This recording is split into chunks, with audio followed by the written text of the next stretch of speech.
Hello, everybody in YouTube land. What's going on? Today, I wanted to compare two philosophies that both reject materialism, and yet both of these arrive at radically different pictures of reality.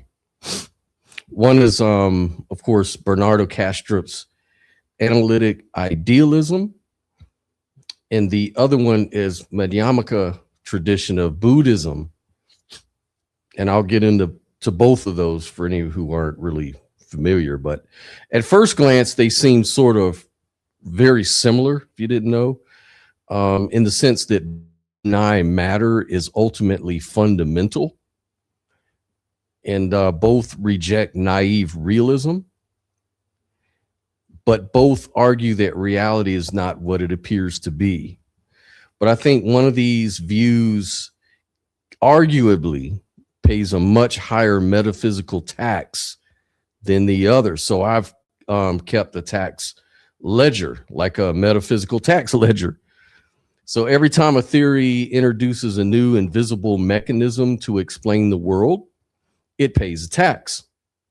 And so the fewer assumptions a theory requires, the more parsimonious it is and the less tax it's paying. So physicalism pays taxes.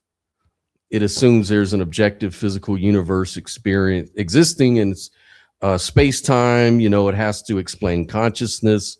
It introduces another phenomena currently unknown called hard emergence, or strong emergence rather.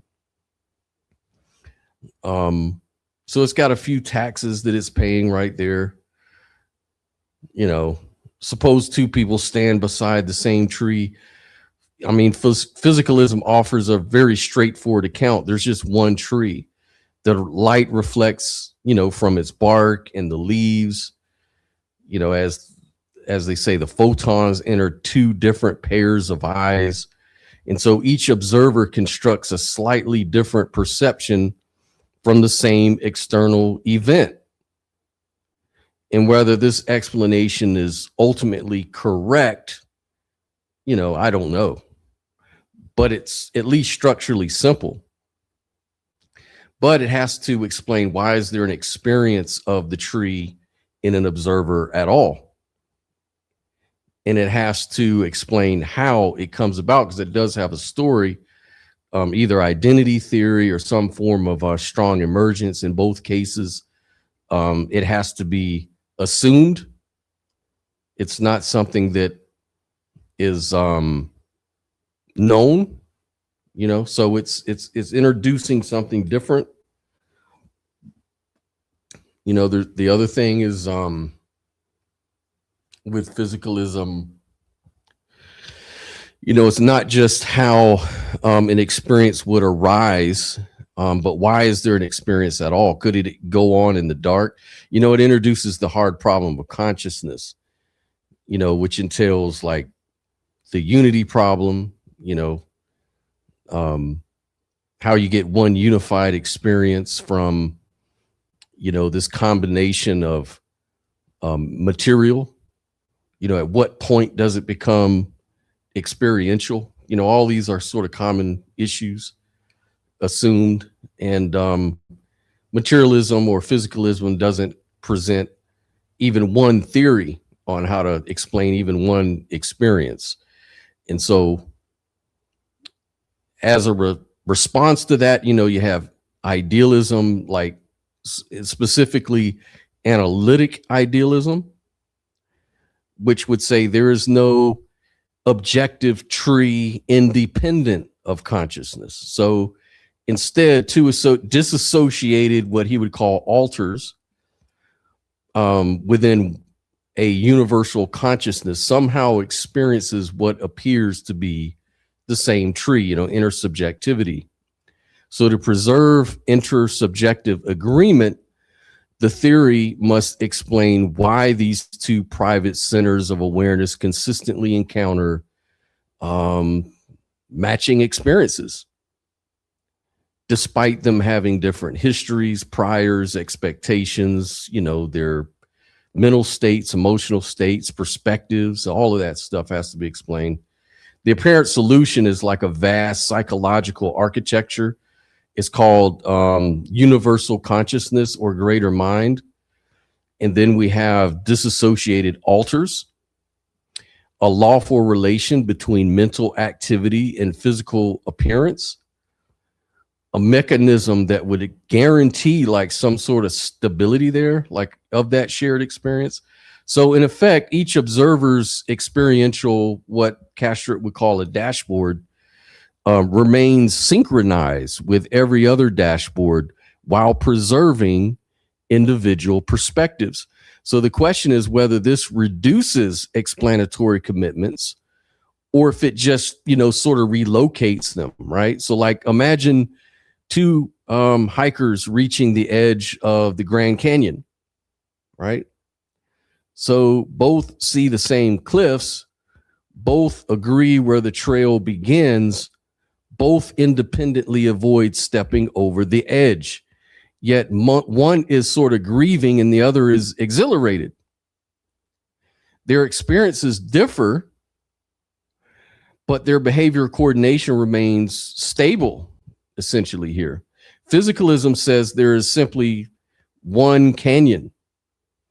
Analytic idealism must now explain how two disassociated streams of consciousness remain synchronized well enough to really generate functionally identical relations while preserving different subjective interpretations. Like I said, one person may be grieving, the other is exhilarated.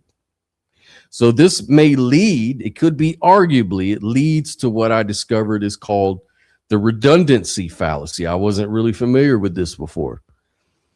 So to prevent perceptual chaos, the universal consciousness must behave with extraordinary regularity, right? So like gravity can't become whimsical. Your electrons have to be stable. They can't become like moody. Chemical reactions cannot reflect emotional states. So the lawful behavior of the world must remain every bit as rigid, precise, mathematically describable, and consistent with what we call the physical laws that analytic idealism would set out to actually replace. So universal consciousness begins to behave less like mind as we ordinarily understand it, and more like an impersonal, say like a lawgiver or rule engine, maybe. So like if every process must unfold with the same precision demanded by physics, then have we really replaced physical law or simply played a semantic shell game? Like the explanatory structure appears very similar. I mean, true enough, the vocabulary does change. The functional architecture of everything, though, does not, you see. And this is why I describe it as paying a high metaphysical tax here, because every layer added to preserve that stability would increase ontological overhead, right? Now, Madhyamaka takes a strikingly different path. So let's go into that. So it rejects the assumption that stability requires a fundamental substance. Western metaphysics has oftentimes assumed reality must rest upon some ultimate anchor like matter, mind, or God, or universal consciousness, but Madhyamaka questions the assumptions themselves. Perhaps stability does not arise from a substance at all. Perhaps that's just a big old assumption. Perhaps stability arises from what we call relations. And so this sort of points out the false dilemma of substance. The choice is not merely matter or mind. There's another possibility. It may be both. Reality may be fundamentally relational. A tree is not an independently existing object, nor is it a thought inside of a cosmic mind. A tree is an event within an ongoing network of dependent conditions. So is the observer himself. So is the perception. So is the consciousness, right? Like two people see the tree because both participate within overlapping networks of causal relations. So there's no like master broadcast required. There's no hidden synchronization mechanism at play. No cosmic dashboard transmitting identical images into isolated minds. Agreement emerges because observers and observed all co-arise within the same relational process. The apple is absolutely real, not because it possesses some eternal essence, and not because it exists inside a universal psyche.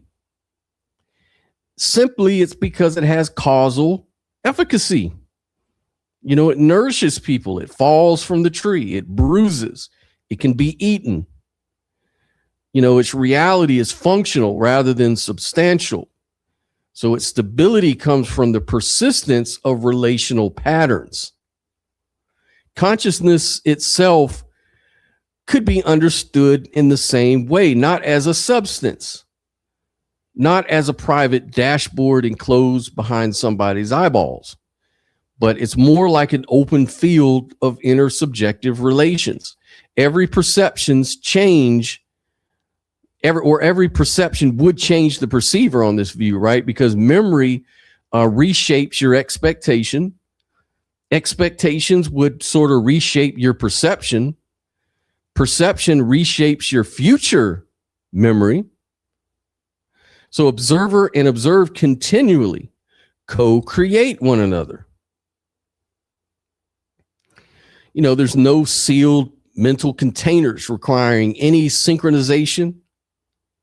It's just a web of dependent relations. So in this view, consciousness is a thing.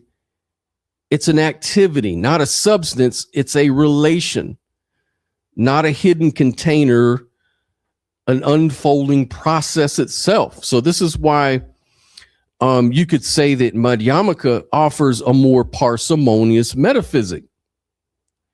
Instead of replacing matter with an equally elaborate ontology of cosmic consciousness, it's going to abandon substance thinking altogether. Like it's getting rid of that sort of assumption so popular in Western philosophy that you have to have a substance. Reality is neither fundamentally physical nor fundamentally mental. Reality is the ongoing event of relational interdependence. You know, maybe the deeper question is why we assume reality had to be made of any substance at all, right? And so kind of that's what this is challenging.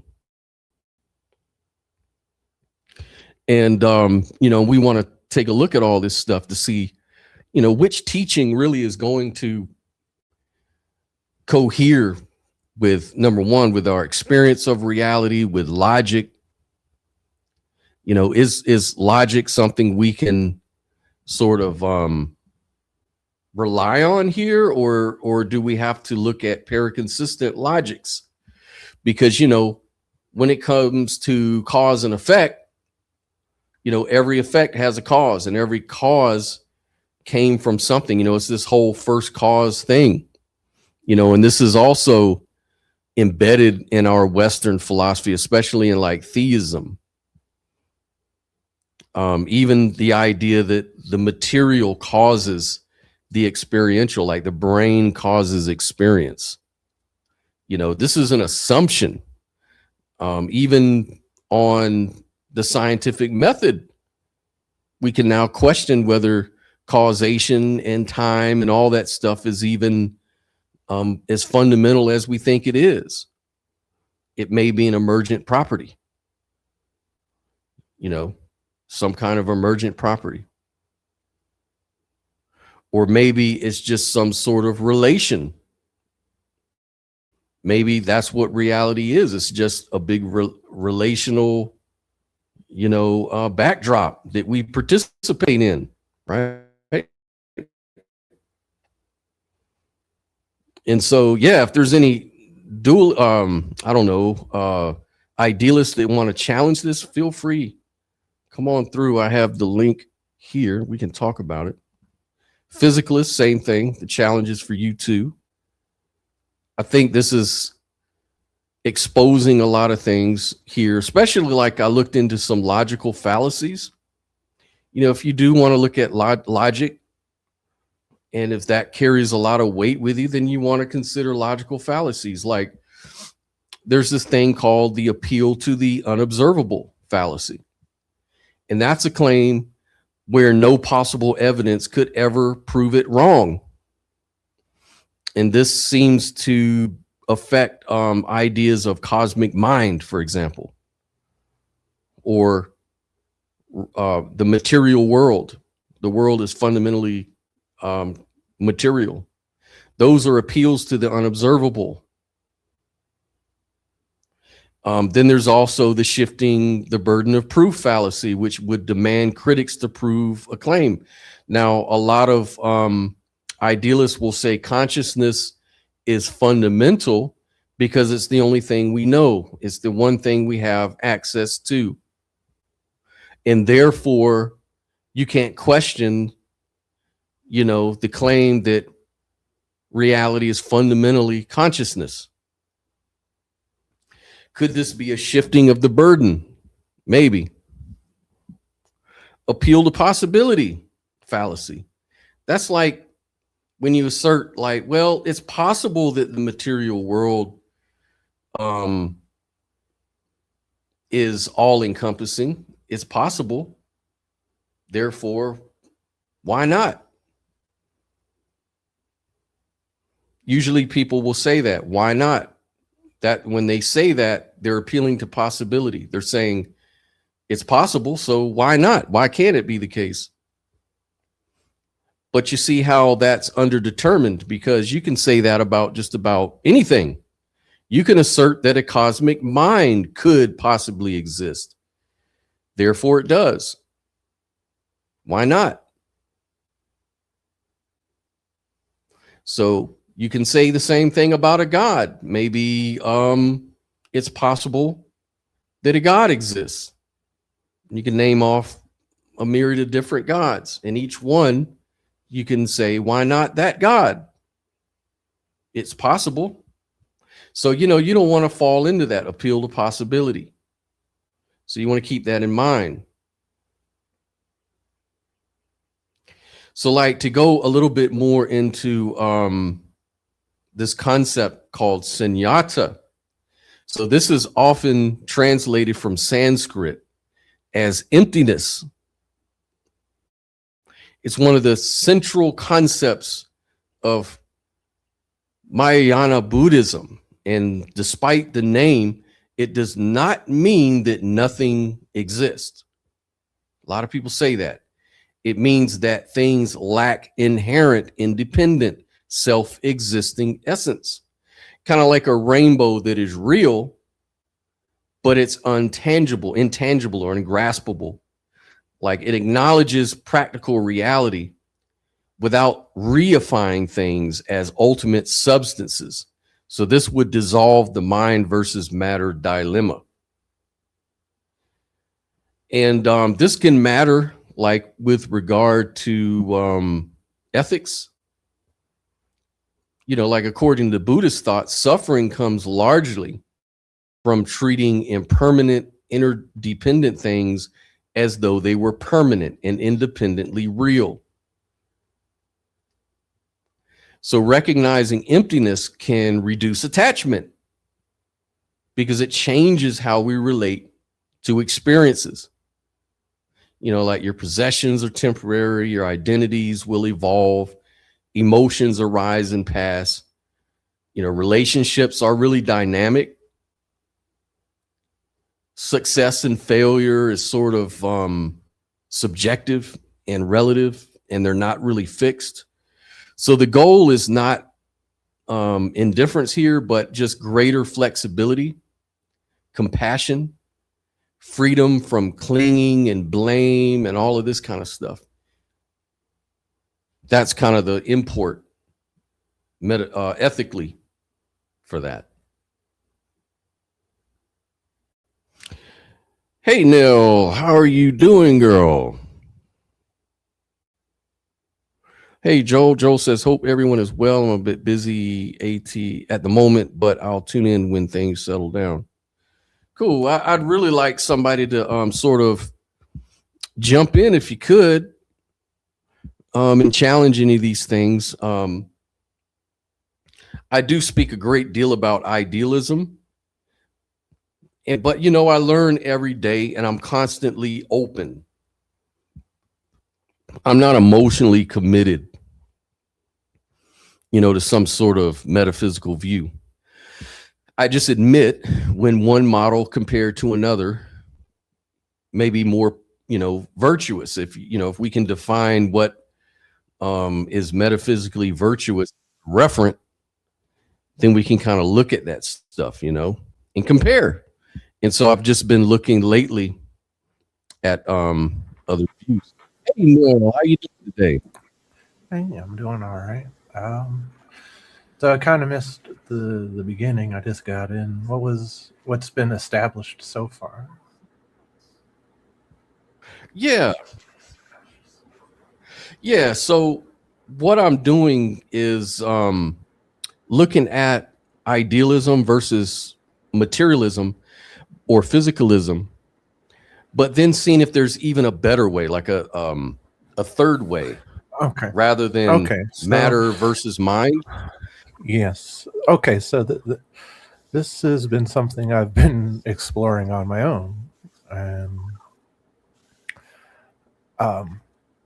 so I was thinking, for when it comes to idealism, it seems to center around the whole mind substance. Mm-hmm. But I was thinking, what if we took away that substance and just said that experience is interwoven into structure? Like, could we do sort of like a structural idealism? Like, would that be possible? I think so. That's kind of what I'm kind of driving at. Like, you know, one of the things that I'm starting to question and I'm starting to realize is that the idea of substance is really an assumption that's sort of baked in, especially in Western philosophy. Mm-hmm. It's either like God is the substance, or, you know, matter is the substance, or, you know, consciousness is the substance. I'm just wondering if we were to get away from the concept of substance, what would we be left with? I think, yeah. Well, I think if we're staying in the realm of idealism, you know, I would say that if we were to try to do a structural idealism, I'd say experience is the structural field that reality is. You know? Yeah. Instead of the substance. Right. I would say that they sort of co-arise together. Mm-hmm. Out of a kind of necessity or brute factor reality, you could make that argument. For example, like, you know, if you were to take substance away, all you'd really be left with, and I kind of went into this a few weeks ago when I was talking about the baseball field analogy. Mm-hmm. If everyone were to take away the observation of the ball, mm-hmm. you would just be left with the relations. You know, you'd just be left with all the activity and how it relates to mm-hmm. something that's out there doing something and that they're responding to. Mm-hmm. Either that, which would be an assumption, or it's just the relation itself. You just look at the relation. So now on a, baseball field analogy, of course, it would be a little more straightforward than that. We could definitely, I think, validate assuming that there's some sort of invisible force there, right? But when we're talking about fundamental reality, I think it's a little different, I think that we're not in a position to say that there must be an assumption in that case, because assumptions, these substances only make sense within the relative world, from what we know about. But when we're talking about fundamental reality, there may not be any sort of time or causation. And so all you're sort of left with are these appearances of activity relating to each other, right? Yeah. And this is sort of expressed in, I was kind of going through, I don't know if you caught it, but there's it's called Madhyamaka, and it's a Buddhist teaching. And I was doing a comparison between Madhyamaka, analytic idealism, and physicalism, and I came up with a metaphysical tax ledger, which the less parsimonious it is, the more you're paying a tax for your view. So like every time you make an assumption, you pay another tax. And so I compared how much taxes was physicalism paying versus idealism versus Madhyamaka. And I did come up with that ledger. Let me see if I can add that to the stage. I don't know if you can see it too well. Yeah, I see it. Yeah, so you can kind of see. Let me get that. Yeah, like you see, like what it costs. Cosmic mind for idealism is one. That's something you don't really. We don't really observe that. We don't that's an inference. So that you pay a tax for that, because that's another assumption you've made, a cosmic mind. So that's one.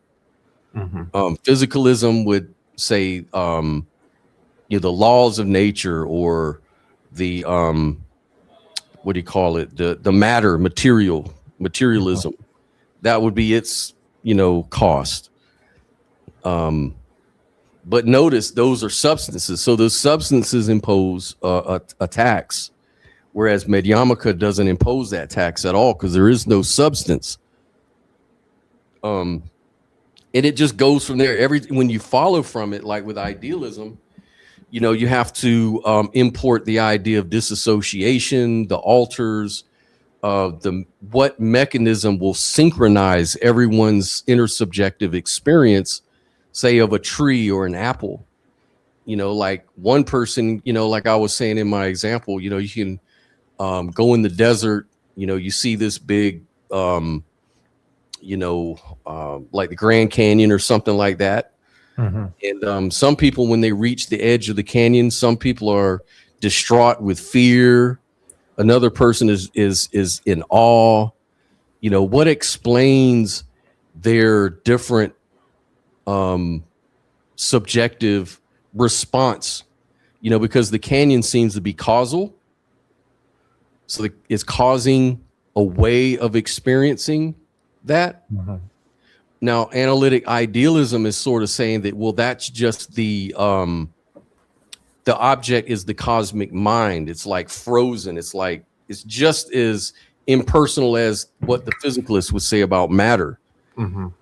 But then how do you explain the causal, and you go through each one of their explanations, and it's just adding more taxes on it. You know what I mean? Oh yeah, no, because it's like when we get down right to it, it seems like reality is ever changing, and then all of a sudden you're saying, no, there's this unchanging mind at the bottom of it. That's not adding up. Right. There's at least there's problems, and I'm not saying that they can't be resolved or anything. I'm just kind of like trying to be open. Like, Mhm. I guess one of the problems is like with idealism, analytic idealism, it's sort of forcing you into a closed dashboard. Mhm. And, the other view here, the Madhyamaka, is more like an open field. Mhm.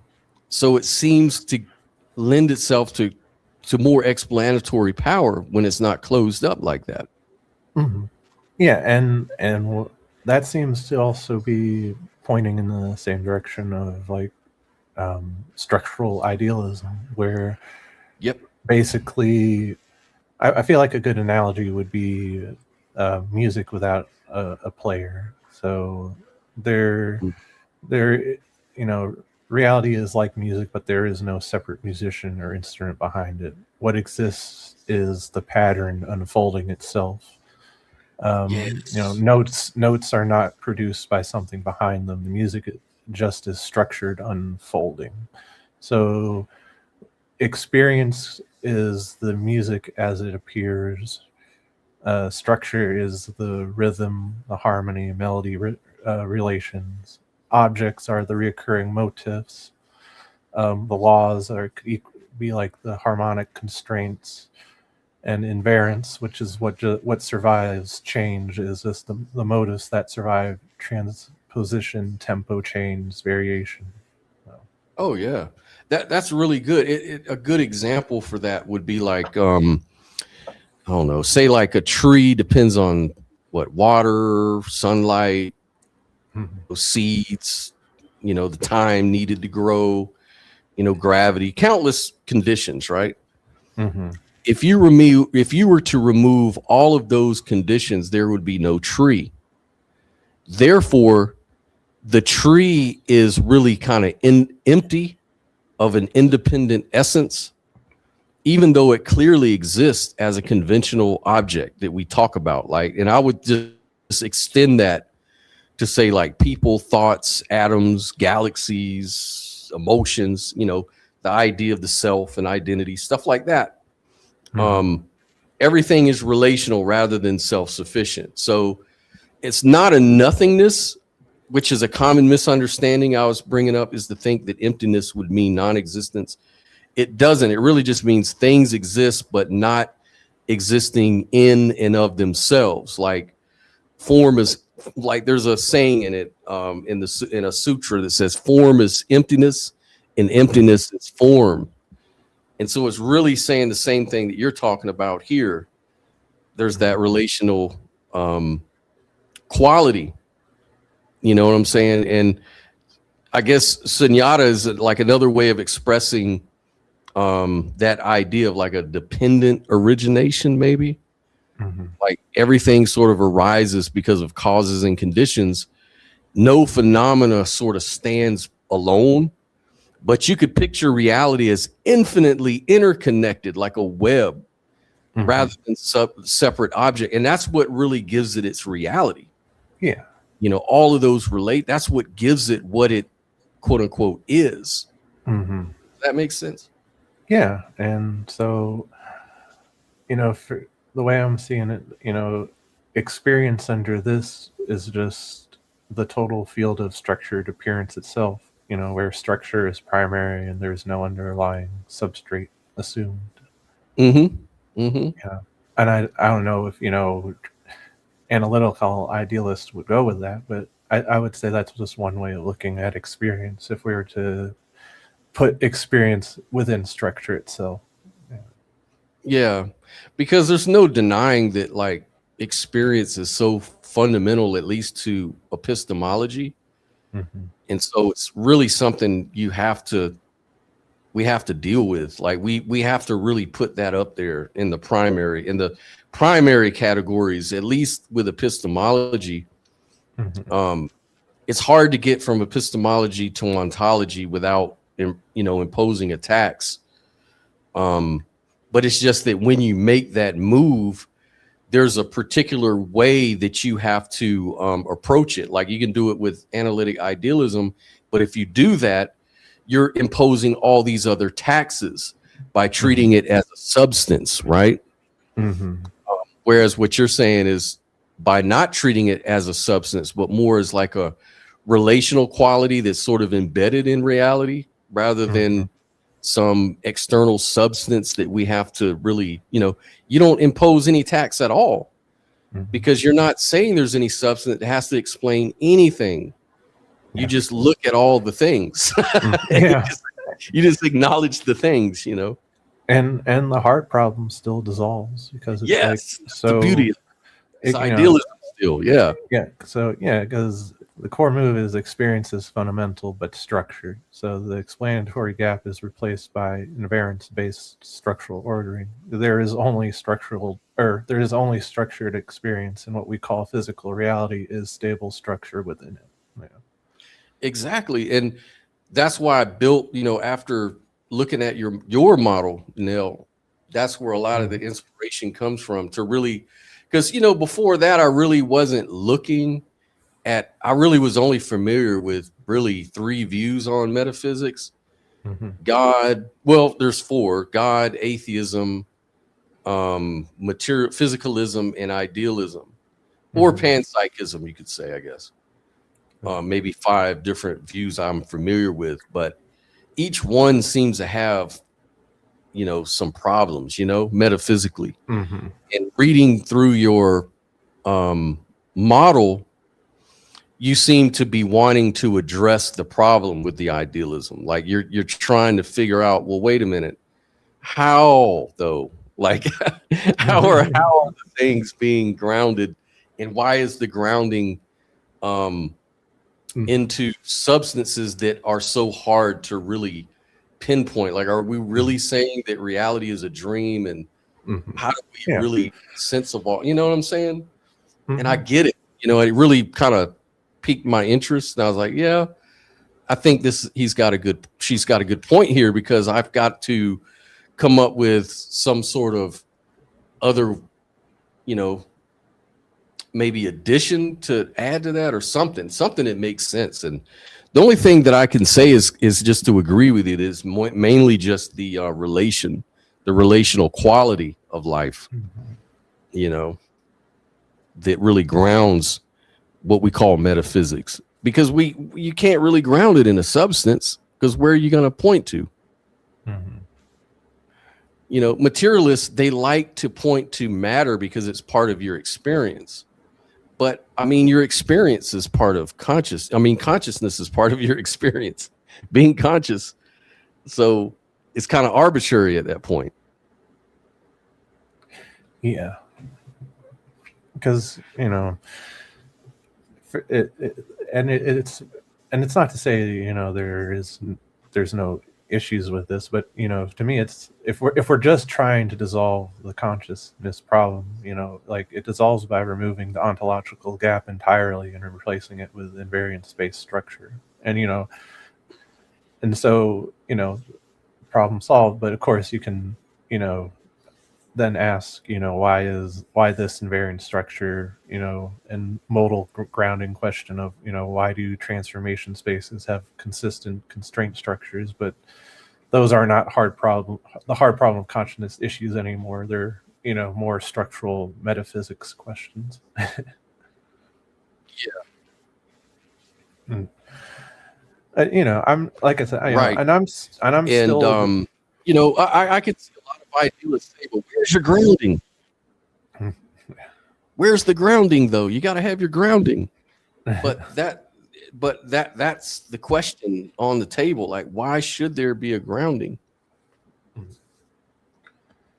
Yeah, I mean, it's not like this is settled or anything, but it's like relational ontology brings up a very important question. What if there is only relations at the bottom? Yeah. I mean, it seems like either way you have something that matches the unsatisfactory answer you're going to get. Like, when you say everything is just relations, there's to the human mind that seems sort of crazy, because it's like, well, relations are defined as one thing causing another. So what was the beginning cause? So that's the way humans think about stuff. Mhm. But I don't know if that assumption is really valid metaphysically. You'd have to accept that that's really something you'd have to take on board, grounding in that way. Because you could say the same about consciousness. Okay, everything grounds itself in what caused consciousness? Where does the consciousness come from? Or matter? Well, what gave rise to the matter? Just more matter? Like everything has some sort of eternal quality Yeah. to it. It's unsatisfactory. Well, and it just brings like, and when you start asking, well, what caused this? It's like you're no longer even, I'd say, talking about normal metaphysics. You're like doing metaphysics. You're almost doing science. You're like, well, what can we observe? Like that's the whole point, man. We can't observe it. That's why we have to do metaphysics. That's a way of talking about this kind of stuff, But just within those views, like with the idealism and stuff like that, there's a lot of things that, especially with parsimony, because the whole reaction to physicalism was, what can we come up with that's more parsimonious? And you say, well, everything is grounded in the substance of the greater mind.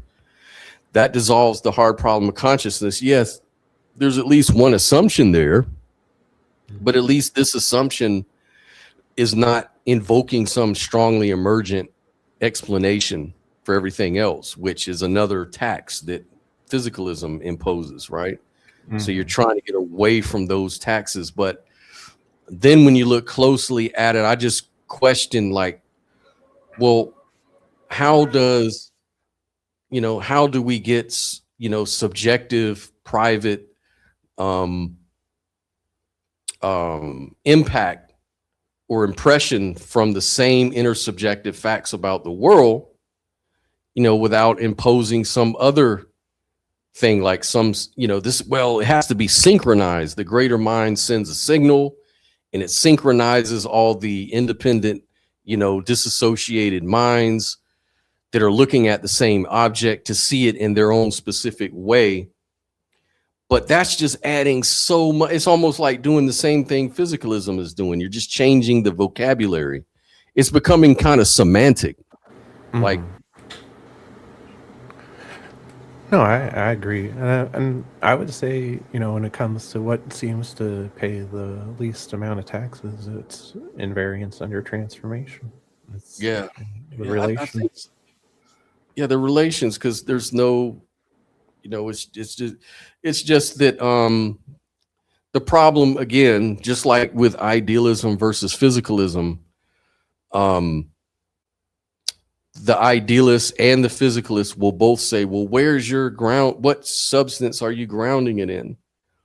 Relations have to be grounded in something. But I just wonder if that's just an unneeded assumption, because even science is now saying that, reality is more relative than, anything like that.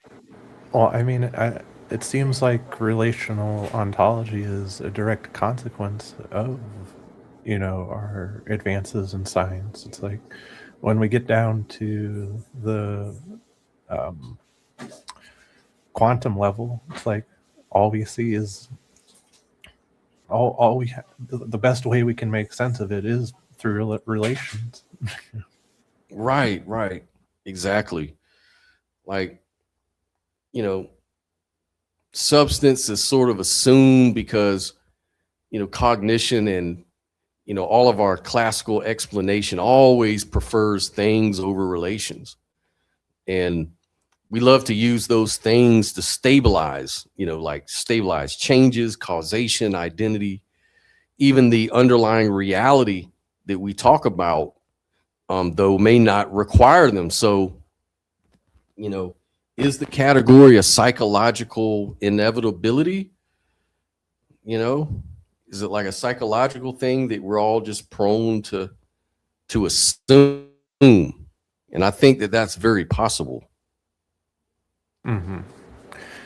Yeah, and then, you know, even with structural idealism, it's like one could even take it a step further though and be like, well, why do I even need the idealist bit? Maybe it's just relations, and then somehow experience becomes emergent from those relations, which then, but then, you know, then you get back to the hard problem. Yeah.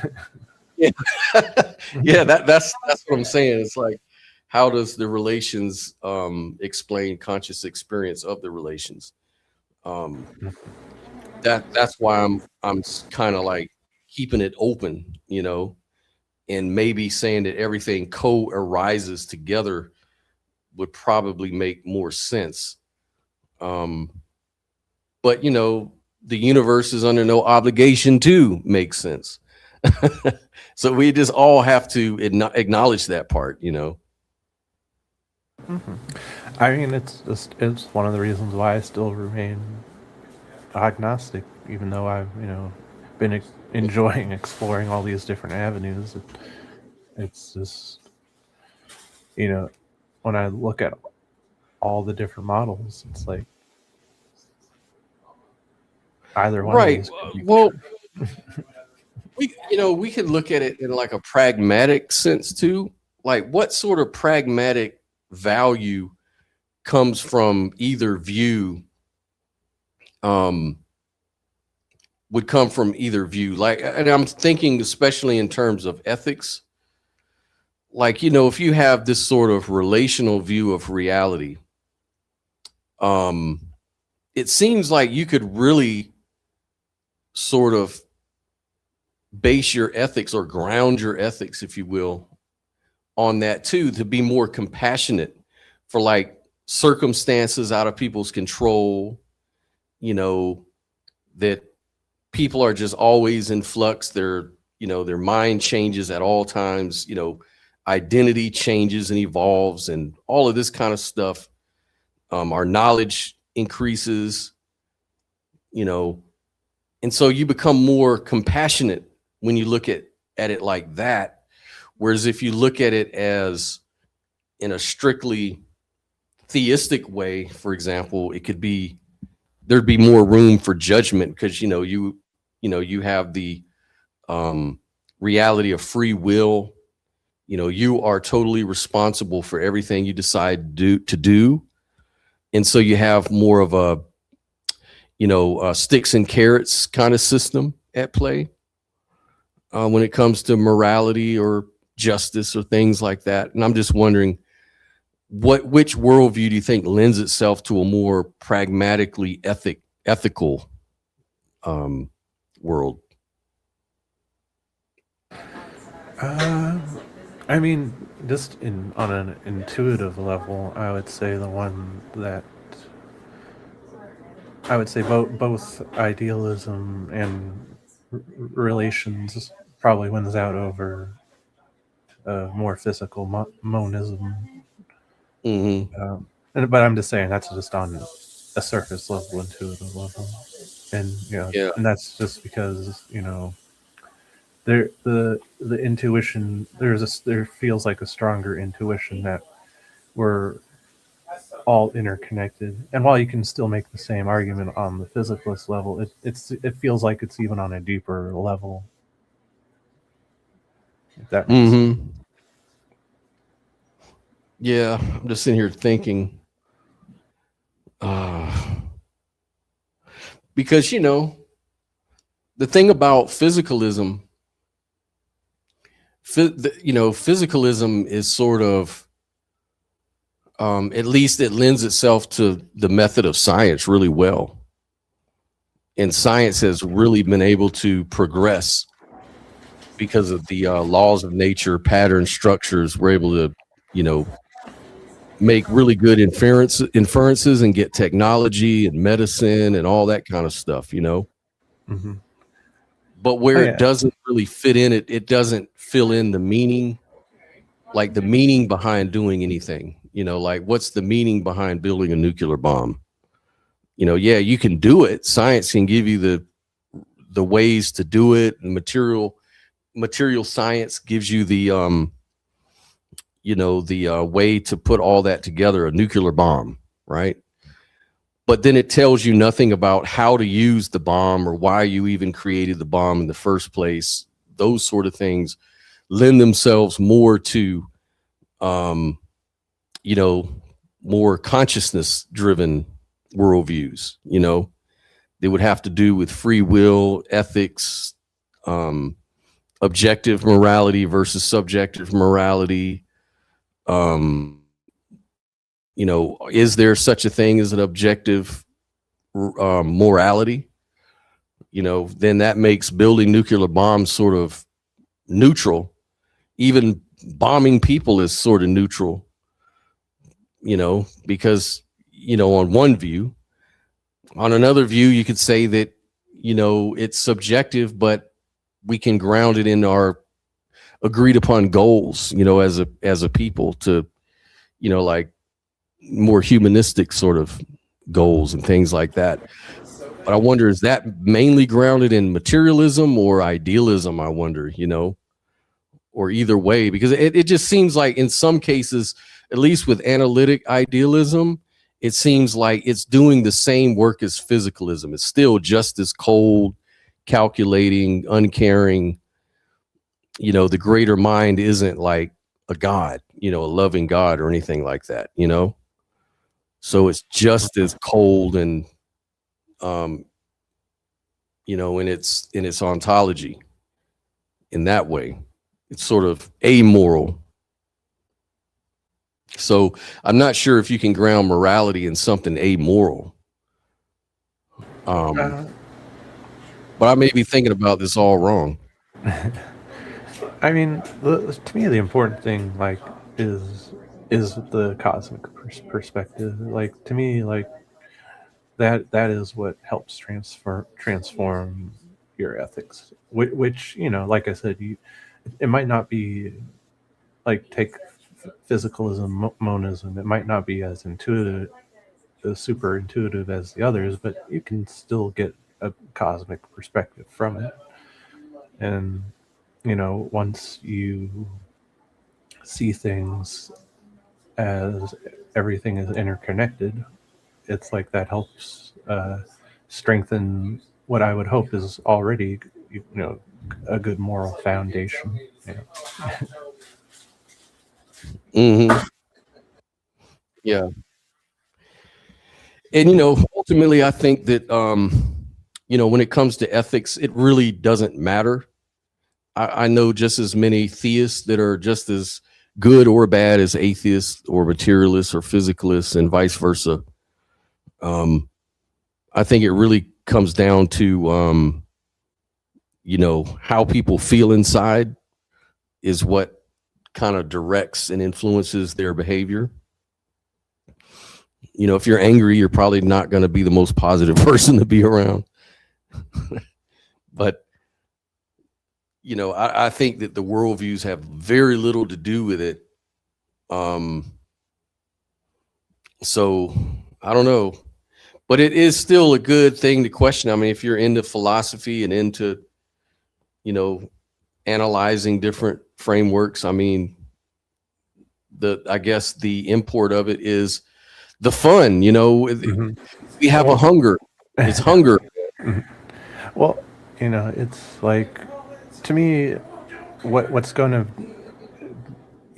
what's going to gravitate me towards something like humanism, and then something towards, like, a cosmic perspective, is my inner feelings of compassion and empathy and all that. To me, at the end of the day, it's like, it's what's happening on the inside that's going to ultimately inform where I'm going to land on the ethical landscape, what sort of frameworks I'm going to adopt, and so forth. Mm-hmm. Mm-hmm. It's like, I feel it's just like, as a trans person, you understand this very well. Your feelings want to be expressed on the outside. They start from the inside, and so they're not readily understood from the outside perspective, right? someone from the outside may not readily see you as a woman, right? But on the inside you are, and so that can really influence the way you behave, the way you talk and identify, and the way you understand reality for yourself, you know.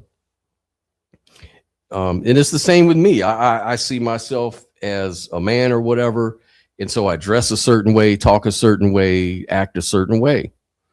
So your feelings definitely drive your behavior, you know, more than some metaphysical framework. But maybe the metaphysical frameworks we choose to believe, or that we believe, or we're convinced of, maybe, are really resonate with our feelings. It's why people believe in God, or some people don't, you know? Yeah. And I don't know, like, I would say when it comes to like something like, you know, what would structural idealism, or just, you know, relational ontology, you know, look like if we tried to put ethics on top of it? I don't think it would add anything, or, you know, like a moral theory on top of metaethics. What I think would change is, you know, ethics stops being about substances. You know, instead, all ethical situations are patterns of interactions within a single structured field of experience. Yes. So morality is no longer rules imposed on beings, but constraints on stable structures within experience. Yeah. Yeah, at least it would really sort of support relative morality. You know, like, I mean, not that, I don't know, because I always go back to slavery again. Like, you know, there was a time in history when slavery was the norm, and now it's not. But is it the relation that makes it moral or not moral, or is it just moral in and of Well, itself? let's see. I would say another shift would be like instead of good versus bad, it's stable versus destabilizing. So stability is good in a moral sense, but because stability is what persists coherently within the structure of experience, you know, so ethics becomes a theory of preserving coherent experiential structure rather than maximizing preference or obeying rules. Mm-hmm. Mm-hmm. And then I guess, you know, moral agents, a person, that would be a self-stabilizing, you know, integration loop of experience. So ethical relevance attaches to systems that maintain coherence across time, and systems that integrate perception, memory, intention. You know, and that gives a natural constraint. So actions are morally relevant insofar as they affect stability of these integrative loops or selfhoods. Mm-hmm. Have you ever heard of I'm trying to think of the term of it. It's where there's memory of nature as it evolves. Like, it evolves based on memory. Mhm. Have you ever heard of anything like that in evolutionary theory? I'm trying to think. I think I've heard of it. Yeah. If Hold you on, want to explain it, yeah. yeah, memory in nature. Trying to get this term up. I'm almost there.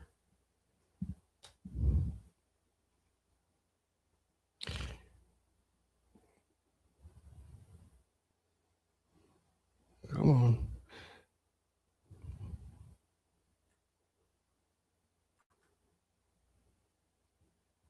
Hold on one second.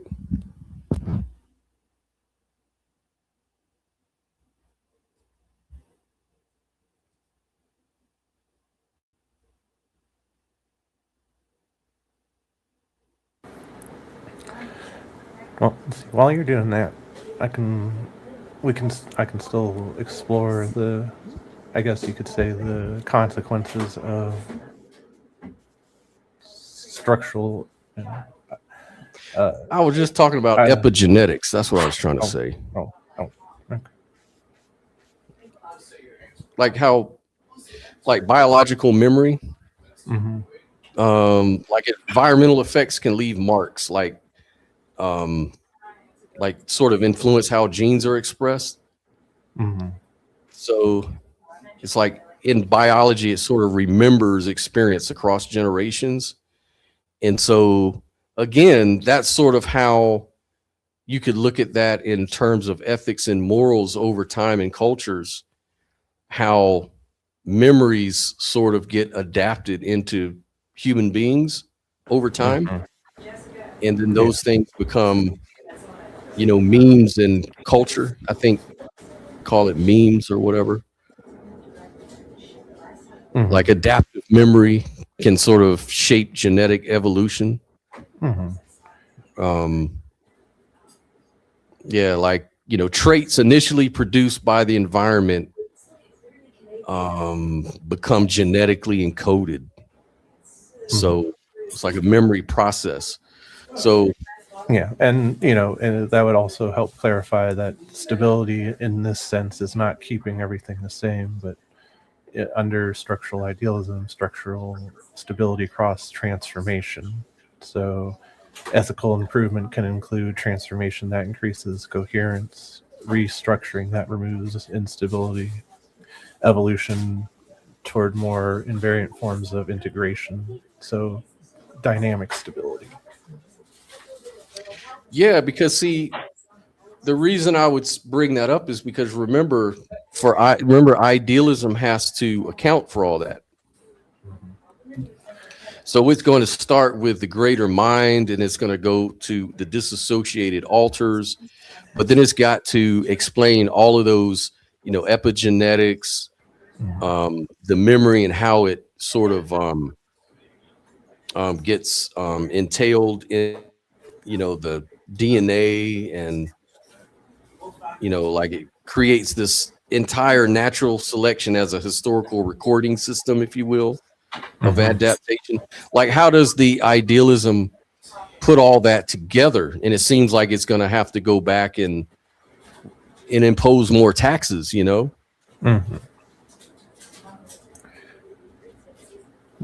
where with if we go with the relational one, where it's like it's like with harm versus benefit.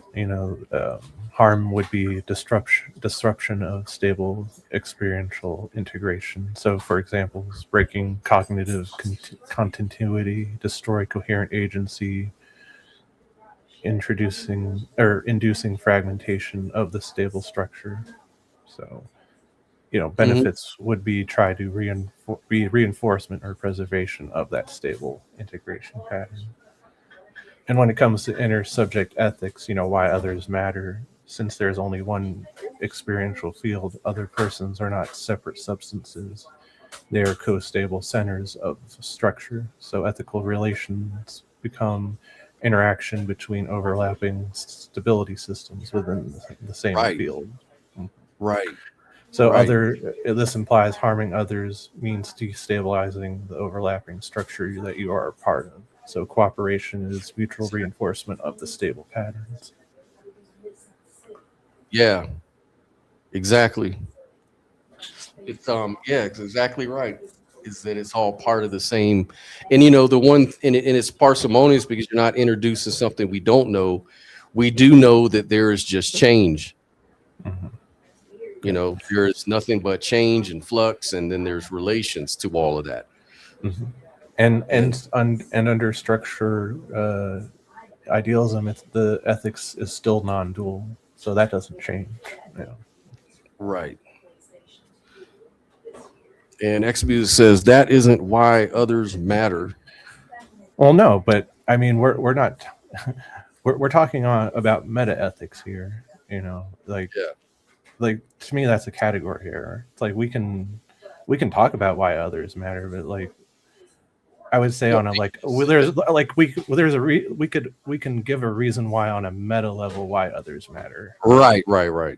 Yeah, because you just said it, that the fact that we're all part of we all share space. So we all have to treat each other, if we treat each other this particular way instead of that particular way, we can decide which one benefits us the most. And it seems to be that when we make other people matter in our lives, then the quality of our lives improves. Somebody else may say, no, it's the total opposite. When I treat people good, I get shit on all the time. Well, you just have to go and dig deeper and all of that. But, in other words, it's very complicated. But I mean, the point I'm getting at is you don't a meta reason is helpful, but it's not the grounding thing. It's not the. Yeah. Grounding may just be a hidden assumption.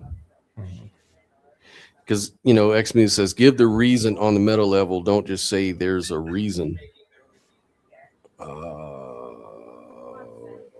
Reason for what? Why people matter? Like I say, it's the relation is the reason it matters. Point blank. Relations are the reason it matters. The way you relate to another person is the reason you're going to feel any particular way about that person or that thing or that circumstance. Yeah, on the meta level, the answer is not because people are important, but because people are stable centers of experiential structure that play a necessary role in the organization, persistence, and transformation of the whole field. Mm-hmm. And that's only under the ontology of structural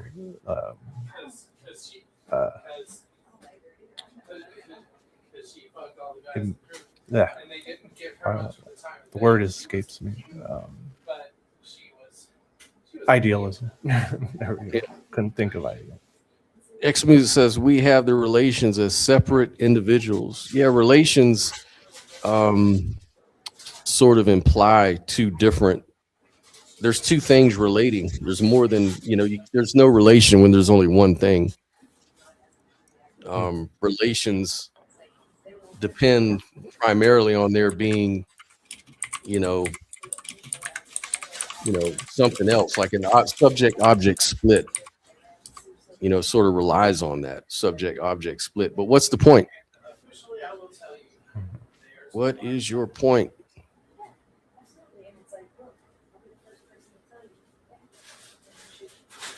But yeah, there's actually a YouTube debate between Bernardo Castro and damn, what can I think? Gold somebody. He was a Buddhist, and they were actually. Did you see that debate, Neil, by any chance? I have not seen it yet. Okay, it was about idealism versus emptiness. But kind of interesting. But there's also theistic idealists, right? And these are people that sort of close the gap by appealing to a personal God. But again, this imposes a tax, I think. X Music says your meta reason is unintuitive. You have to read that or be indoctrinated for that. Children would never come to that conclusion on their own. Just not clear on what you're referring to. Your meta reason is unintuitive. Why? What is that? Relations? If it's not intuitive, how does that make it not true, though? Because relations are real things. And when you take away essence and substance, which are assumptions, all you're left with is the relations. So why would you want to assume things that aren't there? Meta reasons why others matter. Yeah, the reason I would say that the reason other people matter, like I said, is relations. Point blank, simple. Relative to one person, that guy might not matter. Relative to another, he may. But all of that depends on the relation. Like, what are my mental states? What are my physical states? What is my history? All of that stuff is relative to how I assume somebody matters or not. Relation's not unique to idealism. I think you picked up on the conversation late in the game. Yeah, that and we're not talking about idealism. Yeah, that and it's like reasons, on the meta level don't even have to be intuitive. They only have to be coherent, stable under reflection, and explanatory of our moral practices and judgments. That's pretty much it. Mm-hmm. The intuitive level is like the most base level of you are your own person, and I feel this way. It's you're not doing a whole lot of thinking. Yeah. And Dave asked about Li and Qui. Is essence and substance essentially Li and Qui? Yeah. Hold on a second.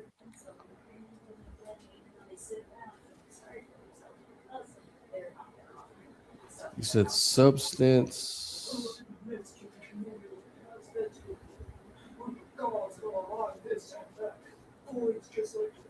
Oh, essence. I don't even know what you mean by essence. What is essence?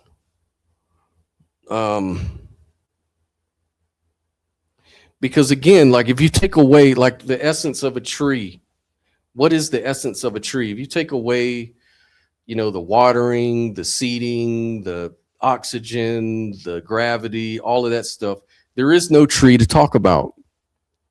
All there is the relations. So like Li is, I guess, what essence, and Qui is substance. If you take it too literal, that can kind of be misleading, because Li is not a thing or substance. It's a pattern, structure, or order. Kind of like a mathematical law or principle, like an organizing principle.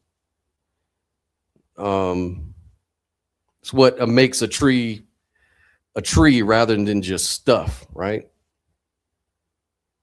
It's a pattern. Qui is not just matter in the, I guess, Western sense. Think about, I don't know, like processes, condensed, rarefied energy, the stuffing of reality that takes form. I think that's what they mean by Qui. I don't know if that helps.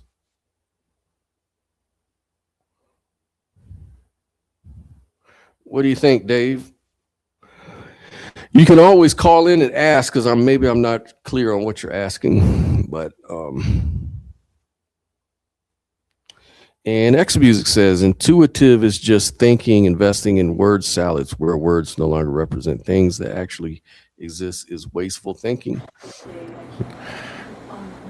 Then this is not the right channel for you, because it's like, sure, we're talking about meta ethical level of why people should matter, and it's not always going to be intuitive.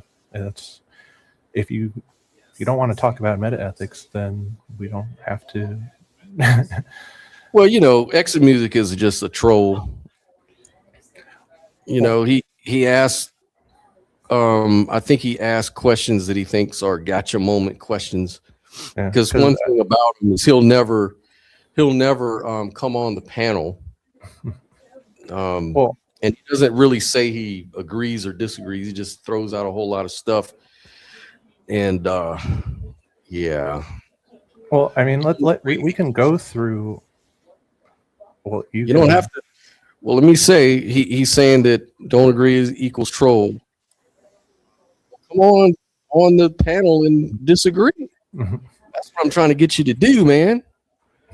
Well, but Go ahead. I mean, when it comes to people mattering, it's like, sure, we can start on the experiential level, and that's, people matter because suffering, joy, pain, and love are directly felt as significant. That's as intuitive as it gets, But then we could look at the social, practical level. People matter because social life depends on treating them as significant. Morality emerges from coordination, trust. People matter functions as a stabilizing role for society. Then we could look at like the psychological level. People matter because they are agents with preferences, plans, and interests. Persons are centers of decision making and desire. Moral concern tracks agency rather than mere biology. Then we could get on to ethical theory level. There, where people, where it's more structured under moral theories. So people matter under utilitarian style, contractualist style. It's like I said, it starts becoming less and less intuitive the higher you go. So I'm not sure what the issue X music is getting at. What I notice with a lot of people is they only want to go as deep as they deem acceptable. Like, to go too far, they begin to kind of start calling you word salad and tuning out on you because they haven't tracked you. They're not tracking that far. They don't want to track that far.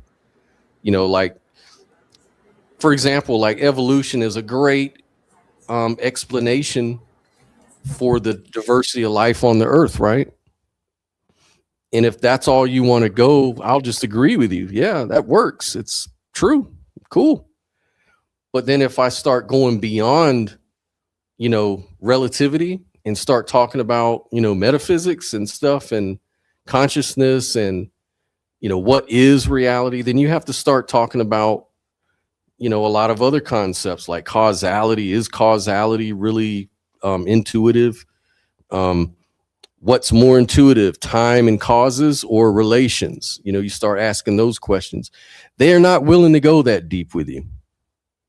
Well, I mean, you don't even have to go beyond evolution. I mean, it's like there's levels to that. You can, like you summed it up in one sentence, but you can keep going to more levels of expertise where, yeah,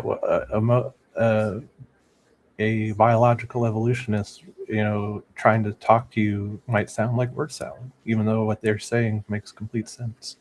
Yeah.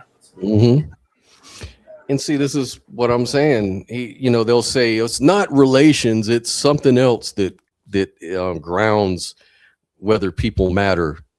People don't philosophize about people mattering when they have an emotional response to a tragic news report or sad movie. That's a relation. You're just describing a relation again.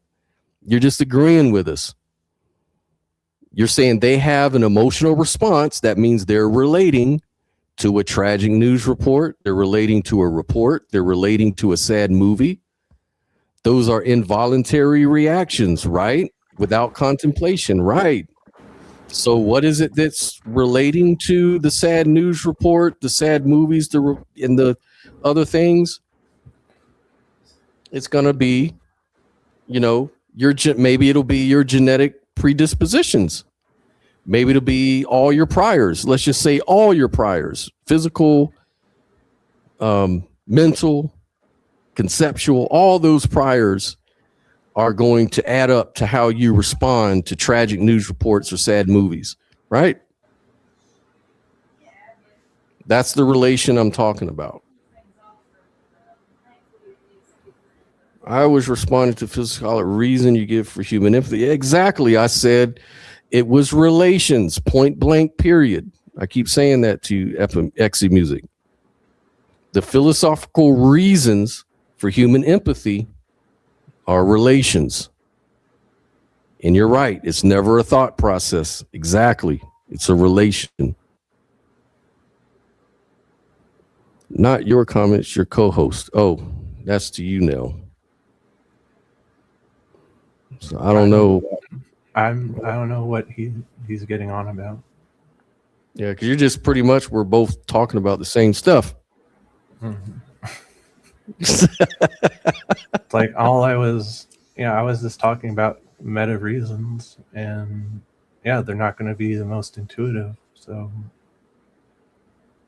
yeah, of course, day-to-day life, if I, moment to moment, I'm not going to be thinking, philosophizing everything out in my head.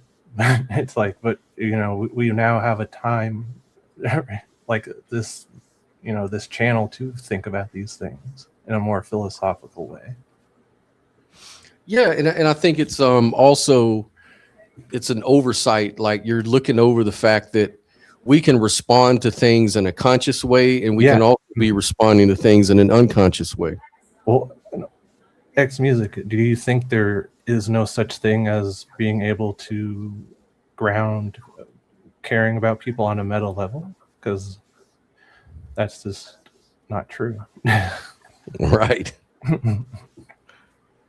And I mean, really, the grounds are just pointing towards the fact that, there's an asymmetry with everything.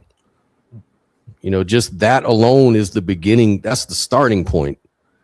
And from there, you can talk about why, like, what is it about this particular subject versus this particular object that's in question.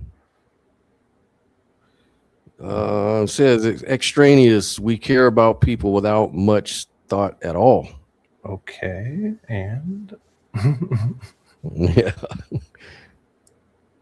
What's the assumption?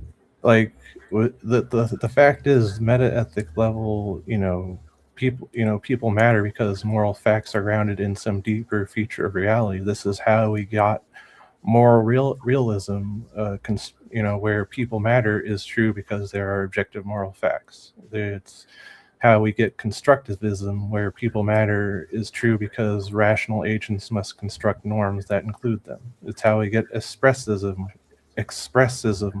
where people matter because expressions, stable evaluate attitudes, not objective facts. That's how we get all these different takes on, grounding moral facts in something deeper. Yeah. So it's for me. And if that's not your cup of tea, fine. But like to just be like, oh, you don't. How can you ground it on a meta level? Well, we philosophy has been doing that for centuries. X Music says it's genetic, not based on moral facts. There are no objective moral facts. Give me evidence for that. See, this is why you're considered a troll. Like, you're not even engaging with what we're saying. I don't even believe in objective moral facts. So I'm just explaining to you the different, like, meta ethical positions that there are, like moral realism. Right.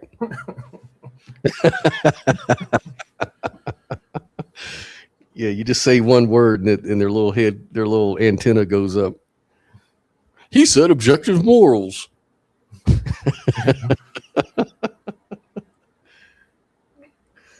No such thing as objective morality, right? Not that I know of. Now, objective ethics, the channel, Dan, he believes in objective ethics and morality. And the way he gets there, not through God, but through nature. And Sophia also says, I think objective morals exist. All right, X and Music, you've got a couple people right now to deal with. Yeah. Oh, Logan says, yeah, my recent debate, they kept hearing what I didn't say. Yeah, I remember that. But that's what people do. Without objective morality, what's the point? I can imagine some. I mean, for one thing, your subjective morality.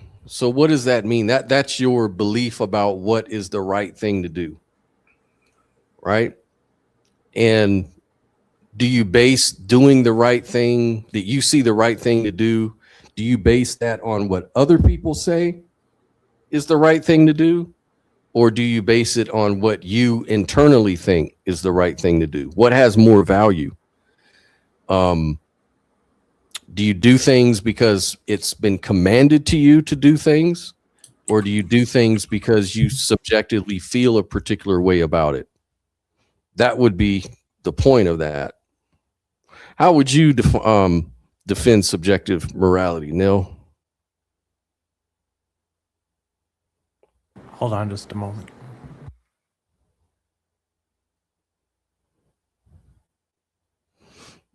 Money. Not call in, Dave, because I'm not sure who you're talking to or what that's related to. Define morality. Is it just not? Oh, I see what Dave's saying. Starvation is the basis of morality. Deprivation is this. It's the fact that starvation exists and hunger exists is proving objective morality exists.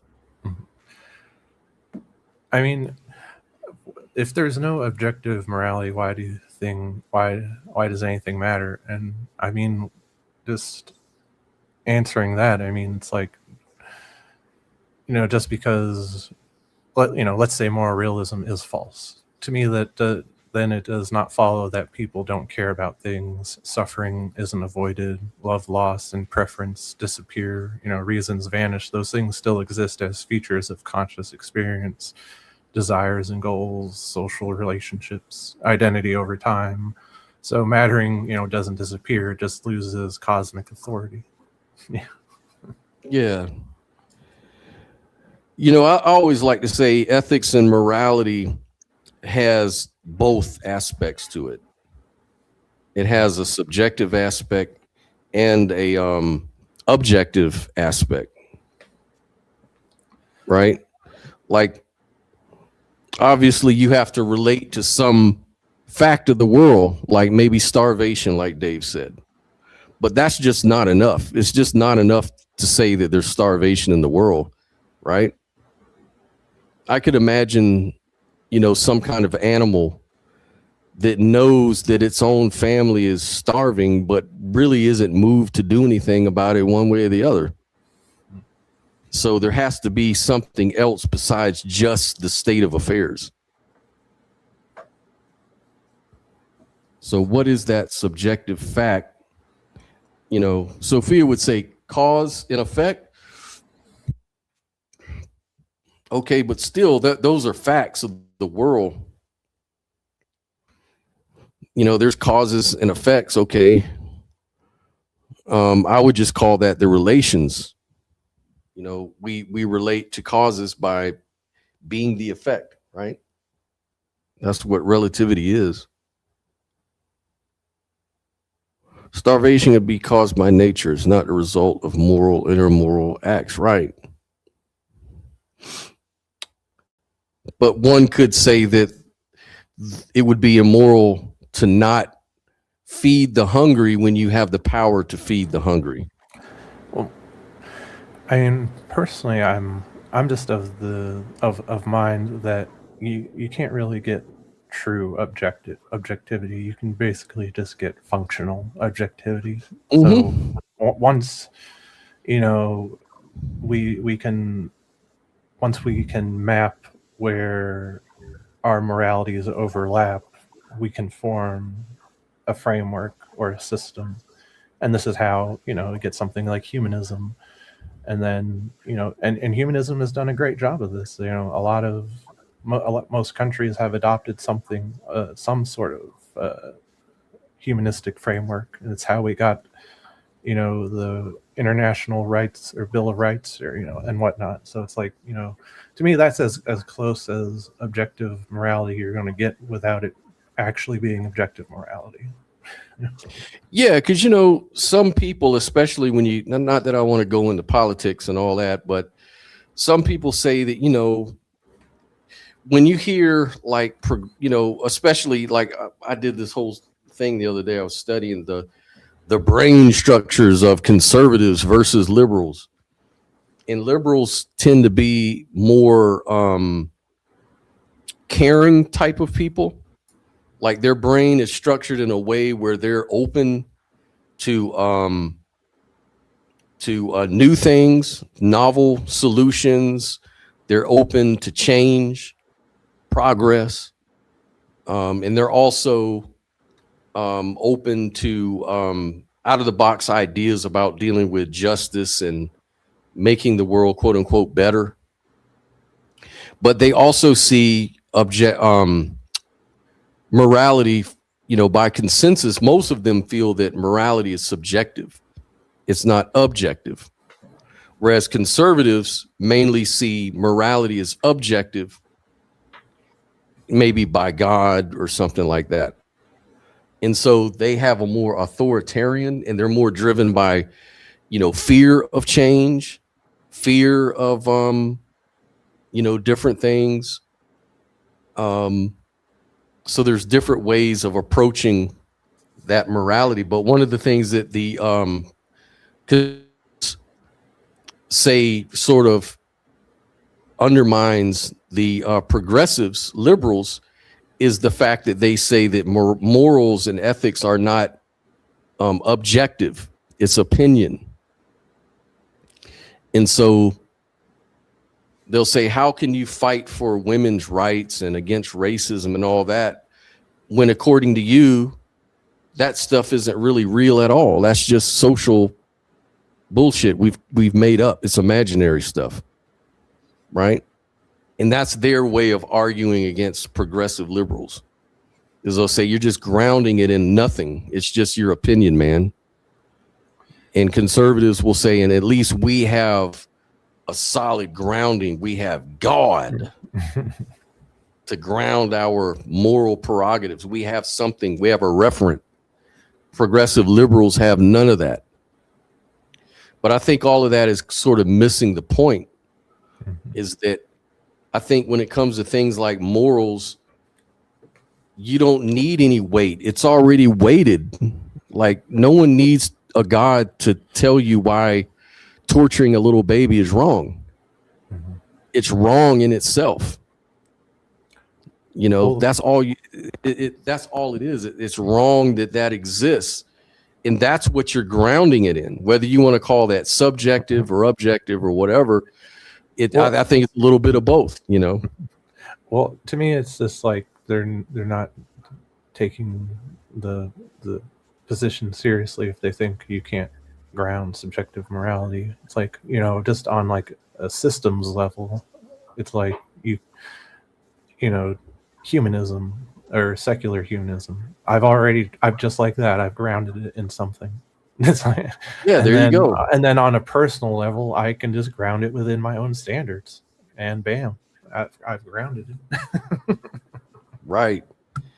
And Sophia says, we form morals because we patterns. Even if we don't fully understand the vast underlying machinery of reality, our consciousness recognizes that good morals are simply the thoughts. Right. That's again, that's how you're relating to the objective world, and it's a very real thing.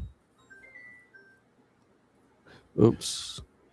And behaviors that align with a stable, flourishing existence. We map our subjective feelings onto these objective laws of cause and effect and navigate a world driven by probability. Yeah, so subjective feelings relating to objective laws of cause and effect. Exactly what we were saying. That's the grounding right there. Yeah. That relation. Right. And does that make sense? No. And like, even though I've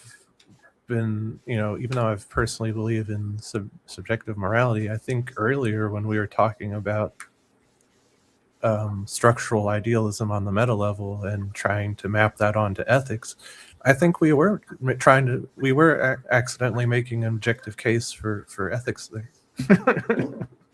Yeah, we were. That's what I'm saying. And it's I think part of the problem is just how you conceptualize grounding, objective grounding. Like a lot of people are again thinking of a substrate. Mhm. Like they're thinking of some greater mind, the cosmic mind, or they're thinking of the material universe.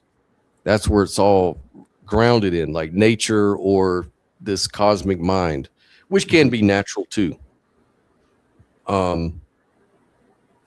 But just the relation in and of itself, you can ground it in that. It's not a substance, but people don't like that. Like I said, they don't really like that idea because people are normally used to the Western philosophical way of thinking about metaphysics, that there has to be a substance.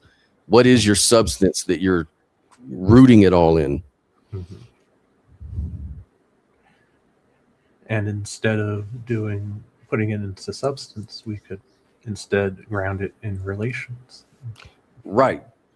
That relationship, because you are the way you are, even if you're constantly changing and it's just temporary, at every point in time, that relation to that object, will always be there. That's always what grounds the moral behavior or thoughts or whatever. It's that relation to the thing, Well, guys, you can call in. I'm gonna put the link back up. Mhm. I wish an idealist could jump in and show how, because I have the logical fallacies for analytic idealism. Basically, the whole thing is that it's closed dashboard versus open field is where I'm kind of coming from. Like analytic idealism is trying to say that each mind is a bounded center of experience that must somehow remain coordinated with other bounded centers through universal consciousness, like through a dissociation within the universal consciousness. Whereas my open field idea is saying that there are no fundamentally separate experiential containers to synchronize in the first place. It's non-dual. So experience itself is just relational. And the distinctions are simply just emerging from the patterns of dependence, not really from like some, independent substrate, And I think that the fallacies are, first of all, idealism appeals to what cannot be observed. Like you can't observe the cosmic mind. Mhm. Yeah, and like I said, I feel like idealists would have a better time adopting a more structural approach to it. Reality consists of a unified field of structured experiential presence. Experience here is anything that is directly present in any form: perception, thought, sensation, memory, imagination. It is not confined to a mental state as opposed to external reality, nor is it treated as a representing something beyond itself. So, within this field, structure refers to the way experiential contents are organized, their patterns, relations, and regularities. No distinction is made between mind and world as ontologically separate domains. All distinctions arise within experiential structure itself, rather than being imposed by an external substrate or representational scheme. Yeah. So under structural idealism, it rejects mind-matter dualism, physicalist reductionism, representational, theories, and substrate-based metaphysics. Yeah. X Music says, nice poem. You're welcome. What a troll. You're welcome, buddy.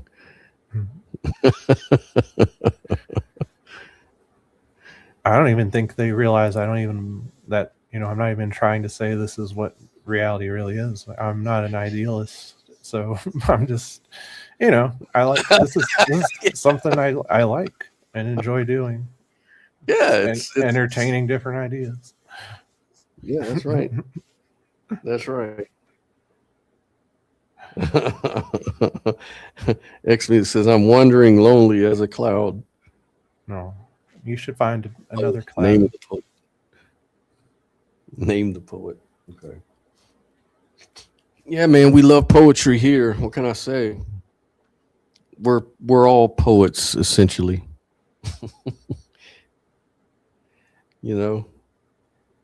There's ways to approach the world. You can approach the world with having it all figured out and being comfortable with your metaphysical commitments, and that's fine. That's one way to approach the world. But some other people approach it different. They're always questioning, even entertaining the most unintuitive ideas, because they like to think about the deeper things of reality. That's another way to approach the world. Humanity is not a monolith. We're all different individuals, because it all grounds into relations. Yeah. My brain works a funny, weird way from someone like you or Examusic or Sophia or someone else. Like, everybody's a little different. And so they're going to approach the world a little bit different, or even radically different. Mm-hmm. Yeah, humanity is thrown off. Mm-hmm. You ain't lying about that, man. And in our society, there's a big problem whenever you join. This is why I'm not a big joiner. Whenever you join groups, I don't care if they're idealist groups, physicalist groups, atheist groups, theist groups. If you say the wrong thing or think the wrong stuff or express the wrong ideas, they will block you. Oh, they will. Yes, they will. They will have emotional. It's even if you tell them this isn't what I believe, this is what I'm trying to express, just to talk of, just as a conversational starter, I guess. Yep. And that's not good enough. And I do think structural idealism actually, it handles one of Sophia's biggest criticisms of analytical idealism, where basically, the physical reality is just an appearance. This, under structural idealism, that's not the case at all. Mm-hmm. There's no ontological container under structural idealism. Consciousness is not treated as a substrate distinct from structure. Instead, experience is identical with structured organization itself. Mm-hmm.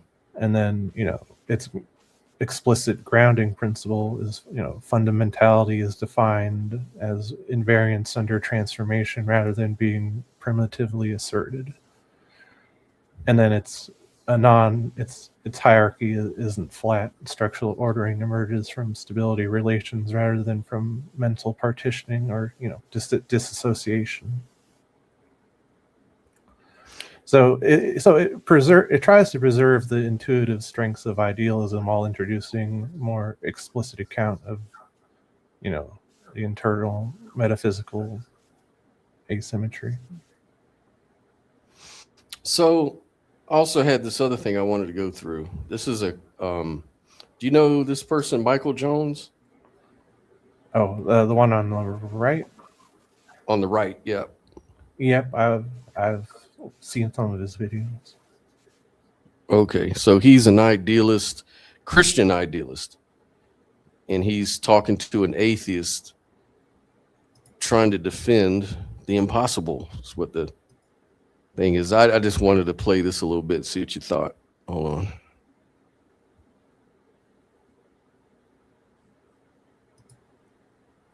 The leaves still green. Well, I mean, based on if someone else came along, let's say, right, Yeah, and then saw that they were green, obviously, but if what we call green is an abstract thing we we've defined based on our intuitions and whatnot. Yeah. And no humans existed any longer. Would there be leaves that would have been that color or whatnot? The things I think would still be there. That's what I'm saying. Well, the reason I bring that up is because when a cat looks at it, it probably doesn't see green because it doesn't have the same eyes that humans have. So what is the color green? Is it the wavelength that's hitting the eye, the chemical reaction, the electrical signal in your brain? So that's all information that's hitting that. So what I would say as an idealist is I would say the objects are not there, but the information is there. Kind of like in a video game. If you turn on a video game, you're going to be in a room and maybe you'll go outside and see a tree in the video game world. If you turn off the video game, the information is still there, but the physical experience isn't. It only loads up when you turn on the game. All right. So Nell, so he's saying that it's not just an appearance either. So I think what he's what do they call it? I think he's a dual aspect idealist. So what he's saying is that there's information. So it isn't just an appearance. The appearance is just the way that observers will interpret the information. That's the only appearance he's talking about. Whereas Bernardo Kastrup would say that all there is the appearance. From the greater mind is producing or is or whatever. So this is a little bit different. I think he's a dual aspect idealist, but I'll continue. Likewise, for your tree, all the information is still going to be there, but the actual physical object, so to speak, that's there that you see isn't going to be there as you experience it. Got it. So technically, the thing, if I could use a very generic term, the thing is there. How the thing is understood, how it gets received and interpreted, you're saying, is where your idealism seems to pack its punch. Yeah, so the information is there, but I don't think there is a physical substance there that we would call matter. That all reduces to information. And this is actually what quantum field theory has been showing us as of late. This is why, philosophers like Meinrad Kuhlmann have to posit ontic structural realism, which is that the physical reality just reduces to structures, properties, and information. He says it's like having a marriage without people. Just the process is there, but there's no substance there. There's no objects there. But that's what we're finding at the base of reality, just information. Interesting. Okay. In a universe like that, this is where I think it's an interesting question, where matter is kind of emergent information, like we just described. What is a bodily resurrection? What is an empty tomb? I mean, if humans are like really animals, probably who knows what they're seeing and experiencing and how they're taking the information. What is that information there? Because see, this is the thing. I don't know how people get from idealism to Christianity like that. Like, it seems like it's going to run into the same problems, even on a physicalist or dualistic ontology, like, because we're still talking about, patterns and regularities in nature. And just because you're an idealist, you're not really impressed by things like resurrections and the breaking of the laws and stuff. Like, that's not really necessarily entailed, but I think what he's going to want to say is that the information, because reality is informational, then information, God can change the information a little bit and then change the appearance that people see. I think he's going to go back again, appealing to possibility. It gives an explanation of how it could happen. I think that's the move he's probably going to want to make. What is that information is a good question. Yeah, that's what I was going to bring up, because if information is a carrier dependent state concept, then that's very much different than saying information is purely relational structure. And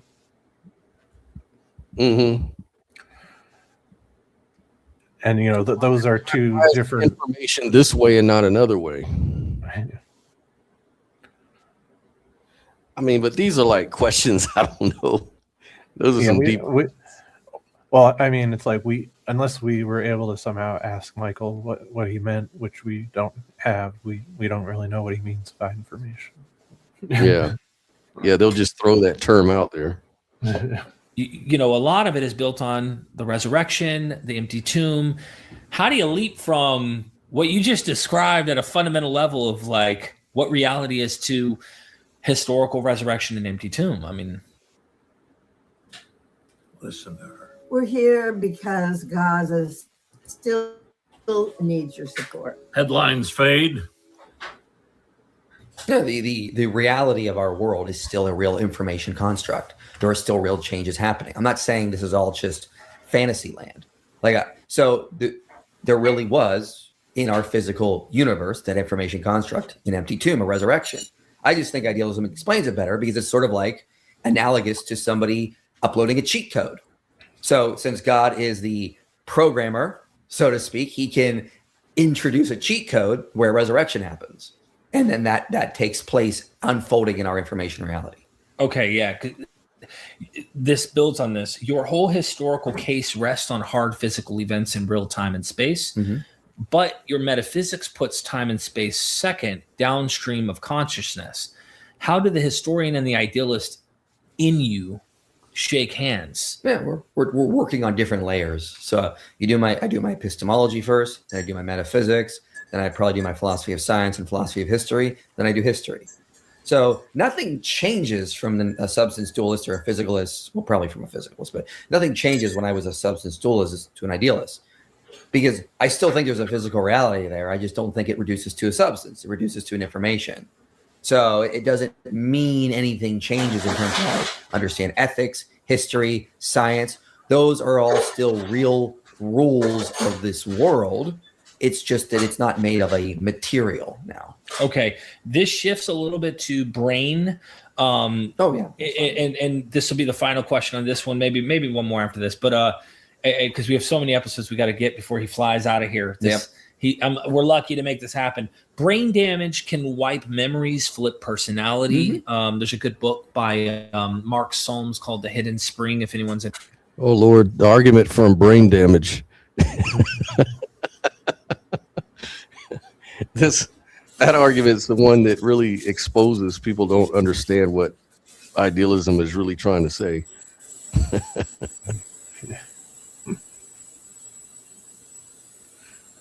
Interested in that. His brother actually fell as a kid. He knew him before and then after, how much he changed and the brain damage that happened. It's a pretty interesting book. So it can flip your personality, dissolve the sense of self. You'll say the brain channels a deeper mind. But if every piece of you can be edited by poking the tissue, what's the test that tells a receiver from a producer? Yeah, so I'm not a substance dualist. So when I'm looking at the brain, the way Bernardo Kastrup talks about it is that it's a first-person experience, it's a third-person experience of what a first-person experience looks like. So I can say, in a sense, you are your brain as an idealist. The conscious agent, when a conscious agent enters physical space-time, it has to look like something. When you play a video game, you have to look like something to operate in that world. So we are conscious agents, but in a space-time, we have to look like something because we take up space now. So that's what the brain is. That's what you as the whole body is. So you really are affecting the conscious agent. Now, there is some research on terminal lucidity that does show that towards the end of the life, it seems that people tend to retain or that stuff comes back to them just before they pass. There is some research on that. So maybe there is some underlying deeper reality that is just sort of being cut off with brain damage. So it's sort of like this. Like if I was in a car, let's say my body is the car and I'm the conscious agent. And let's say I got a flat tire, like analogous to brain damage. I can still operate in the world, but I have to go at a slower pace. It's just that now I'm going 5 miles an hour down the road. So you could maybe make that kind of case there. But I think either way, that's going to be compatible with an idealistic worldview. I think we would predict that regardless. Yeah. So, and it seems like one of the things I'm doubtful of is that consciousness is fundamentally everything. Like we might be starting from different places here, I think, because in my mind, I'm thinking of consciousness as something that does arise from the material property. Yeah. So strong emergence. Everybody really, gives into that intuition that there's a strongly emergent explanation, but no one can point to it. No one knows how that really is true. It's sort of an assumption, and it's magical thinking. Anytime there is change, there's time. Without change, everything's static. No movement, no thought, etc. Yeah, but when does consciousness change? I don't understand. Consciousness is static. Consciousness, when we talk about phenomenal consciousness, we're talking about awareness itself. I would say maybe the human brain is constrained by time and space because it's a time-space object. Yeah, there'd be no human consciousness. Brain damage can take away your personality or give you another personality. Okay, so what? What you think is you can be destroyed by brain damage. Okay, so what? Well, that just shows an interface interruption. Exactly. What? Consciousness is static. Not sure you know what you're saying there. Yeah, you can experience it yourself. Consciousness, or is the way that I define consciousness is awareness. You're being aware of the outside world, your internal world. The contents can change. You can look at the window one minute, look at your door the next. The contents of consciousness changes, but the awareness from which all those contents exist within never changes. It's always there. So in relation to contents, awareness is always there, right? And so, you can't experience without time and change. Well, experience happens within awareness. Again, your experiences can change. And yeah, they need time and you need space. Yeah, all of that's for sure. You need to relate to that in order to have an experience. And experiences all change and they stop when you're unconscious. When your brain is offline, it will not be conscious of any experience at all. But awareness doesn't change. Awareness is ongoing on my view, because awareness is not just the you. Like the you is another content of consciousness, is another content of awareness. Awareness requires time. No, not really. Not that we know of. We can't really say that. Awareness is where time exists within awareness. You can't know time unless you're aware of it. So you have to be aware first, right? That's the problem. This is the hard problem of consciousness. This is what physicalists don't understand. The blind spot for you guys is that you forget that you're trapped inside your consciousness. That's your only interface to reality, is your consciousness. So anything you know about time, space, everything else exists within awareness. That's what awareness is. Awareness, what is define awareness? It's to register. It's a registration. It's a good way to put this. It's the condition, you might say, for experience. So awareness is kind of like the most basic fact of experience. It's the knowing or the presence of experience itself prior to any interpretation of what's actually being experienced. So you can be aware of a sound or something, but awareness itself is the condition that makes any of hearing possible, like interpreting the sound possible, right? So it's not one more thing you notice, it's what's making noticing even possible at all. That's what I mean by awareness. you is a self model. It's a construction within awareness. It's a product of the mind, but it doesn't really exist. The you doesn't really exist at all.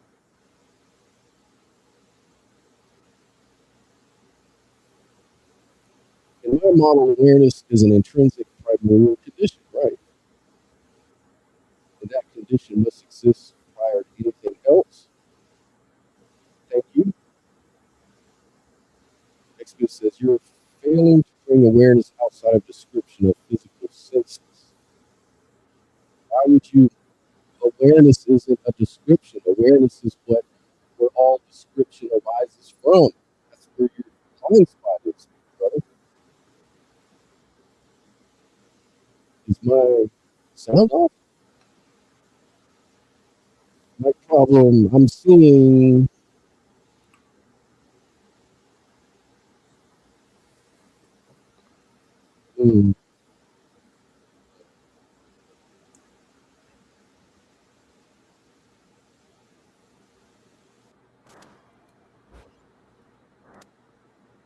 Check 1, 2. Can you hear me okay? Oh, it sounds like you're far away. Far away. Oh, there we go. Is that better? Oh, yeah. I think I need to turn my thing up here. There we go. All right. Is that any better? Mm-hmm. Yeah, that's better. Okay, cool. Cool. Could there be more than one kind of awareness? No, that's duality. I'm not a dualist. There's only one awareness. That's the condition for which all your experiences arise from. Again, you're confusing awareness with experiences. You can have an experience of pain and an experience of pleasure. That's not two different awarenesses. That's just two different experiences that you're aware of. Can one type point at objectivity? I don't understand what you asked. You're making awareness a metaphor. No, awareness is you're asking me to make awareness a metaphor. That's what you're asking me to do. He's trying to get me to reify it somehow. I think one of the core issues here, though, is just the view, how a physicalist views it and how an idealist views it. You know, for a physicalist, awareness is pretty much a brain process or computational state that, you know, integrates information, while an idealist would say that it is the fundamental ontological field in which all experience appears. So, yeah.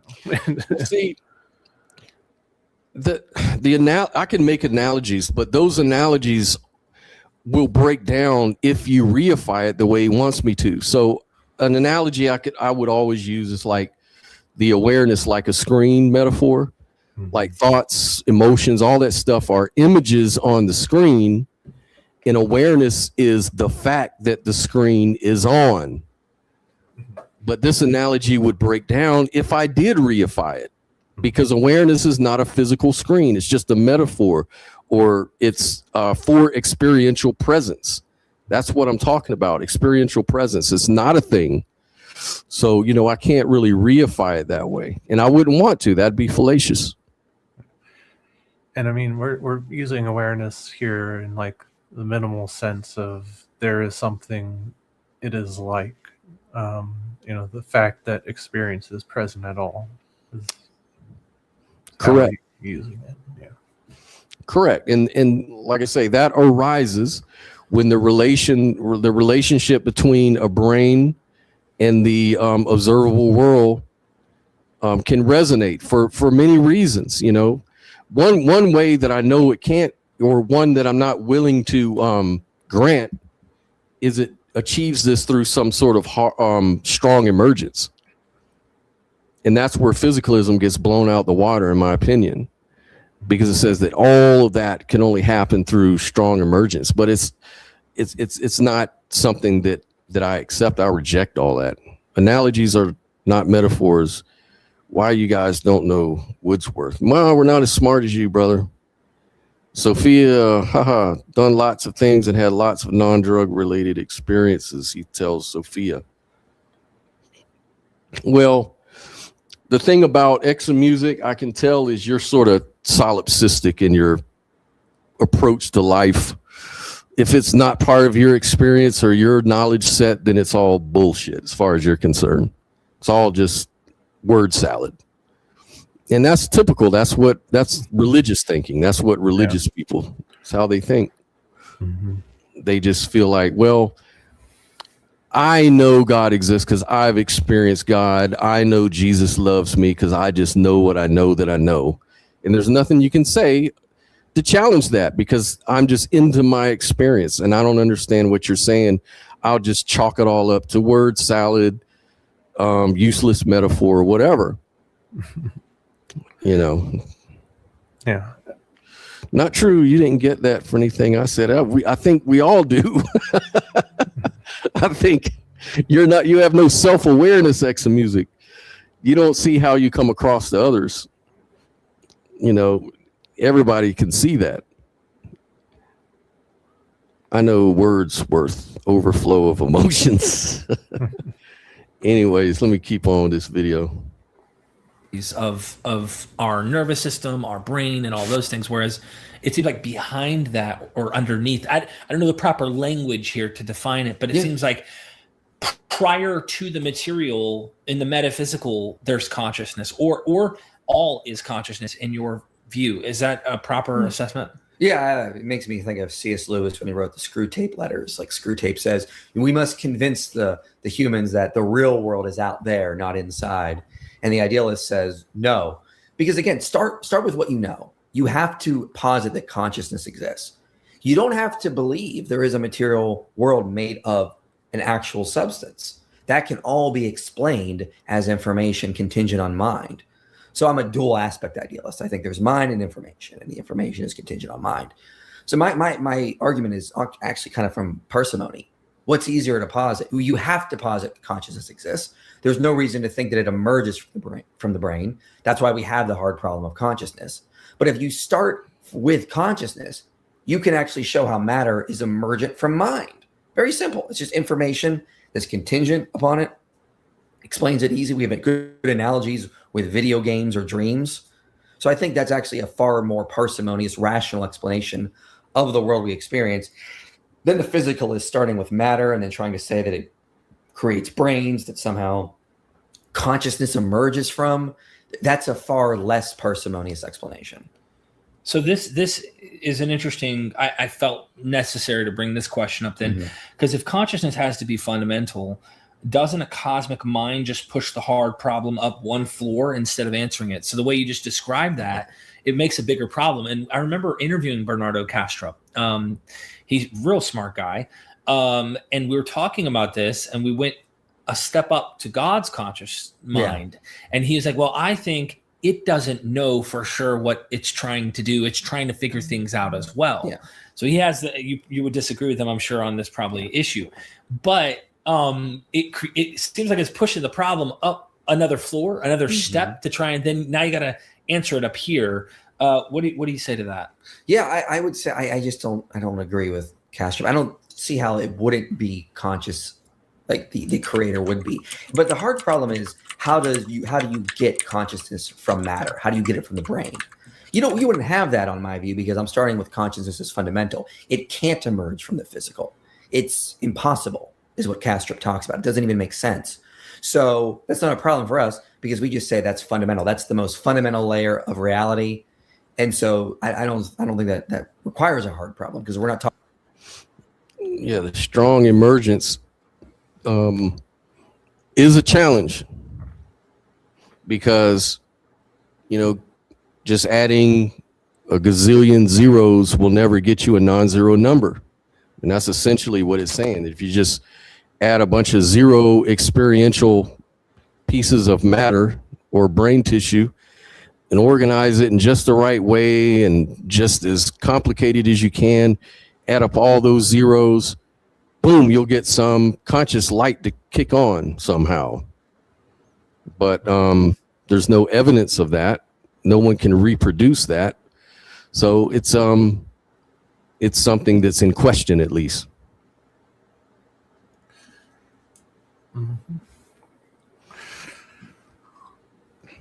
But, you know, like you said, though, it's not like analytical idealism gets away tax-free. Right. Of course, because as you go into it, you're going to have to start adding a bunch of other assumptions into the mix to explain the all the effects and the causes within the greater mind, you know. And a lot of those are just assumed. And so you do have a lot of that problem. Now, the hard problem does go away, but that's probably about it. It can be argued, you know. But anyways, I'll play the rest of this. Then I got to get ready to go in a little bit. That's fine. But this is I gotta go. almost over. Yeah.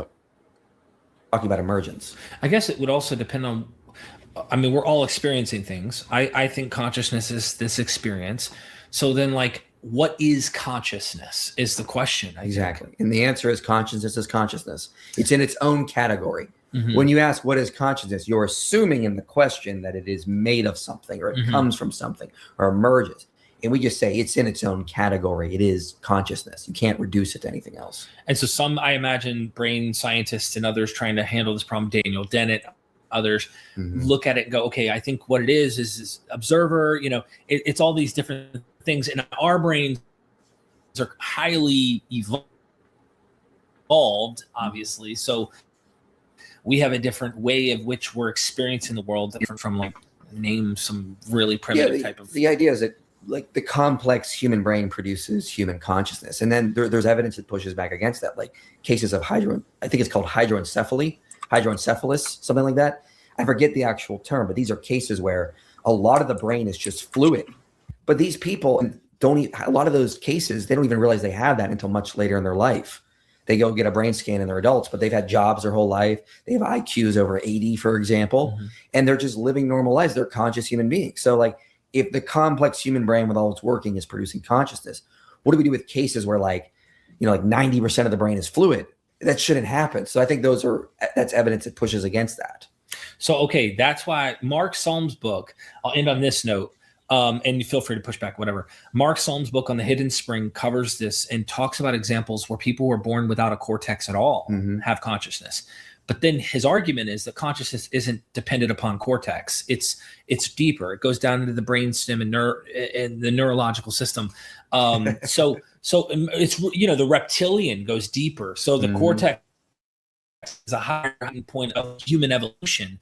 That you go further back, some don't have cortexes, and yet we would say they are living creatures and whatnot. Right. So there's a form of consciousness that seems to not be dependent upon that.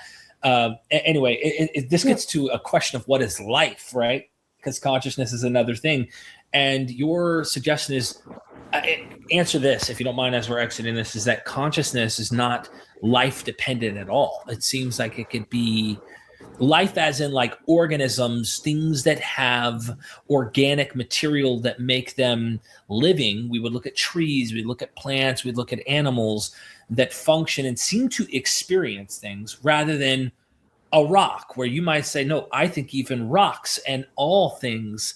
I don't know. How would you answer that? I'm not a panpsychist, but I would say, yeah, I think when he's doing that, he's just pushing step one back. Now we have the hard problem of how does the nervous system create consciousness? And so I would just say you got to go back even further. You start with consciousness, and then you get life. So the universe it comes from consciousness, and then it builds up more information as it goes along.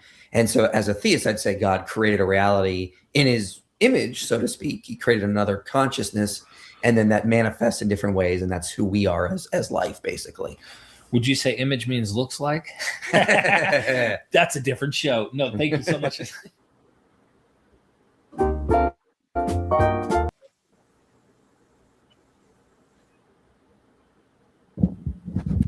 All right. So I have Dave hit me on Facebook, but I wish you'd bring it to the stage, man, because I'm trying to answer you and do this show at the same time. But basically, he's asking about dualism, and he's saying that basically all we can do is go back to monism, and that's his criticism of us. And I'm saying, well, I can accept dualism, metaphysical dualism. I sure can. So tell me, what are these dual properties made of and how do they interact? And he says thermodynamics and not. But that's just a relation. That's not telling me what thermodynamics is. It's just telling me what it can. You can tell me what it does, but what is it? And he says it's nature and mind. But what is nature? That's the question on the and why is mind not part of nature? What makes mind supernatural? You know, I think a lot of people just like to say a lot of things, but they don't really think it through. Mm-hmm. You know? Yeah. I can't answer you on these. Hold on, let me just let them know. Call in.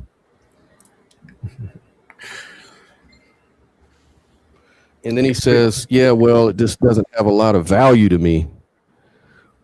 But if it doesn't have value to you, then what can I do about that? Yeah. I have company right now. Okay, well, why are you bothering me with all these questions then? If none of this matters, this is what I don't understand with people. People ask you questions like these gotcha questions. Then you answer it, and it's not the gotcha moment they expected, right? And then all of a sudden it's, oh, well, I don't even care. Now what? Now what do you say? I don't even care about it. It's like, well, why did you even ask me? Exactly. Then he's saying I'll just frustrate people, but Dave, you're frustrating us. You're frustrating me whenever you play this game with me that you do all the time. You like to ask these questions that I answer, and then you just either forget what you said before and it goes down the line. It's like, dude, instead of doing this back and forth on chat, just call in. It makes the conversation easier.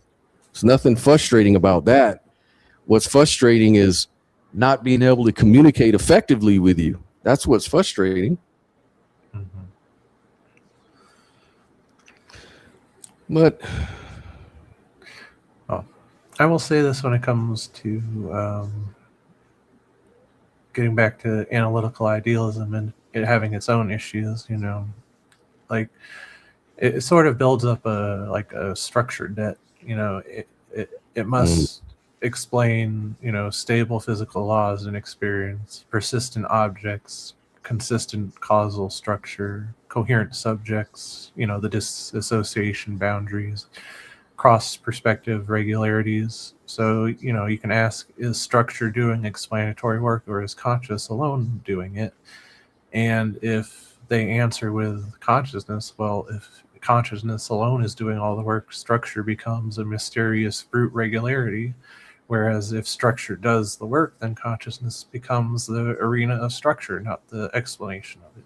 And so yeah, that's how I would at least be like, hey, you know, don't just brush aside structural idealism. You know? Oh no, not at all. It's almost like a way to put it, like with all of them, is physicalism would say, I experience, I know I exist because I experience, and what I experience is a physical dualistic world. Therefore, physical dualism must be true ontologically. So that's the leap it makes. Idealism would say, all I know is that I experience because I'm having a conscious experience.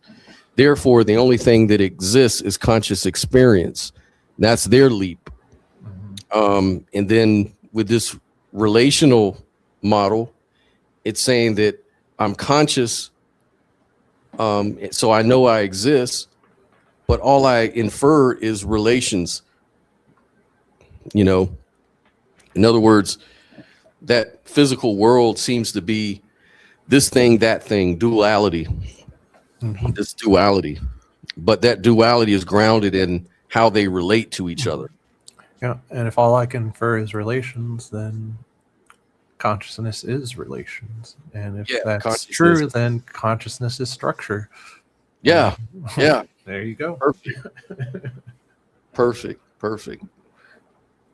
And yeah, I agree 100%, man. Well, look, man, I'm going to get off of here. I've got to get something to eat and do a few things, but enjoyed it. I know last weekend I had to miss, but I'm glad I was able to get on and have a good conversation with you guys.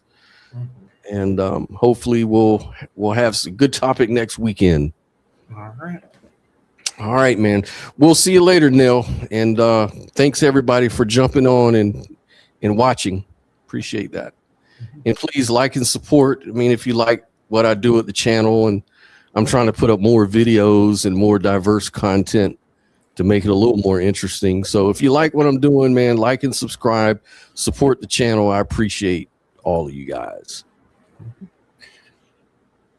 You have a good one. All right. Later on, Joel. We'll talk to you later. All right. I'm out.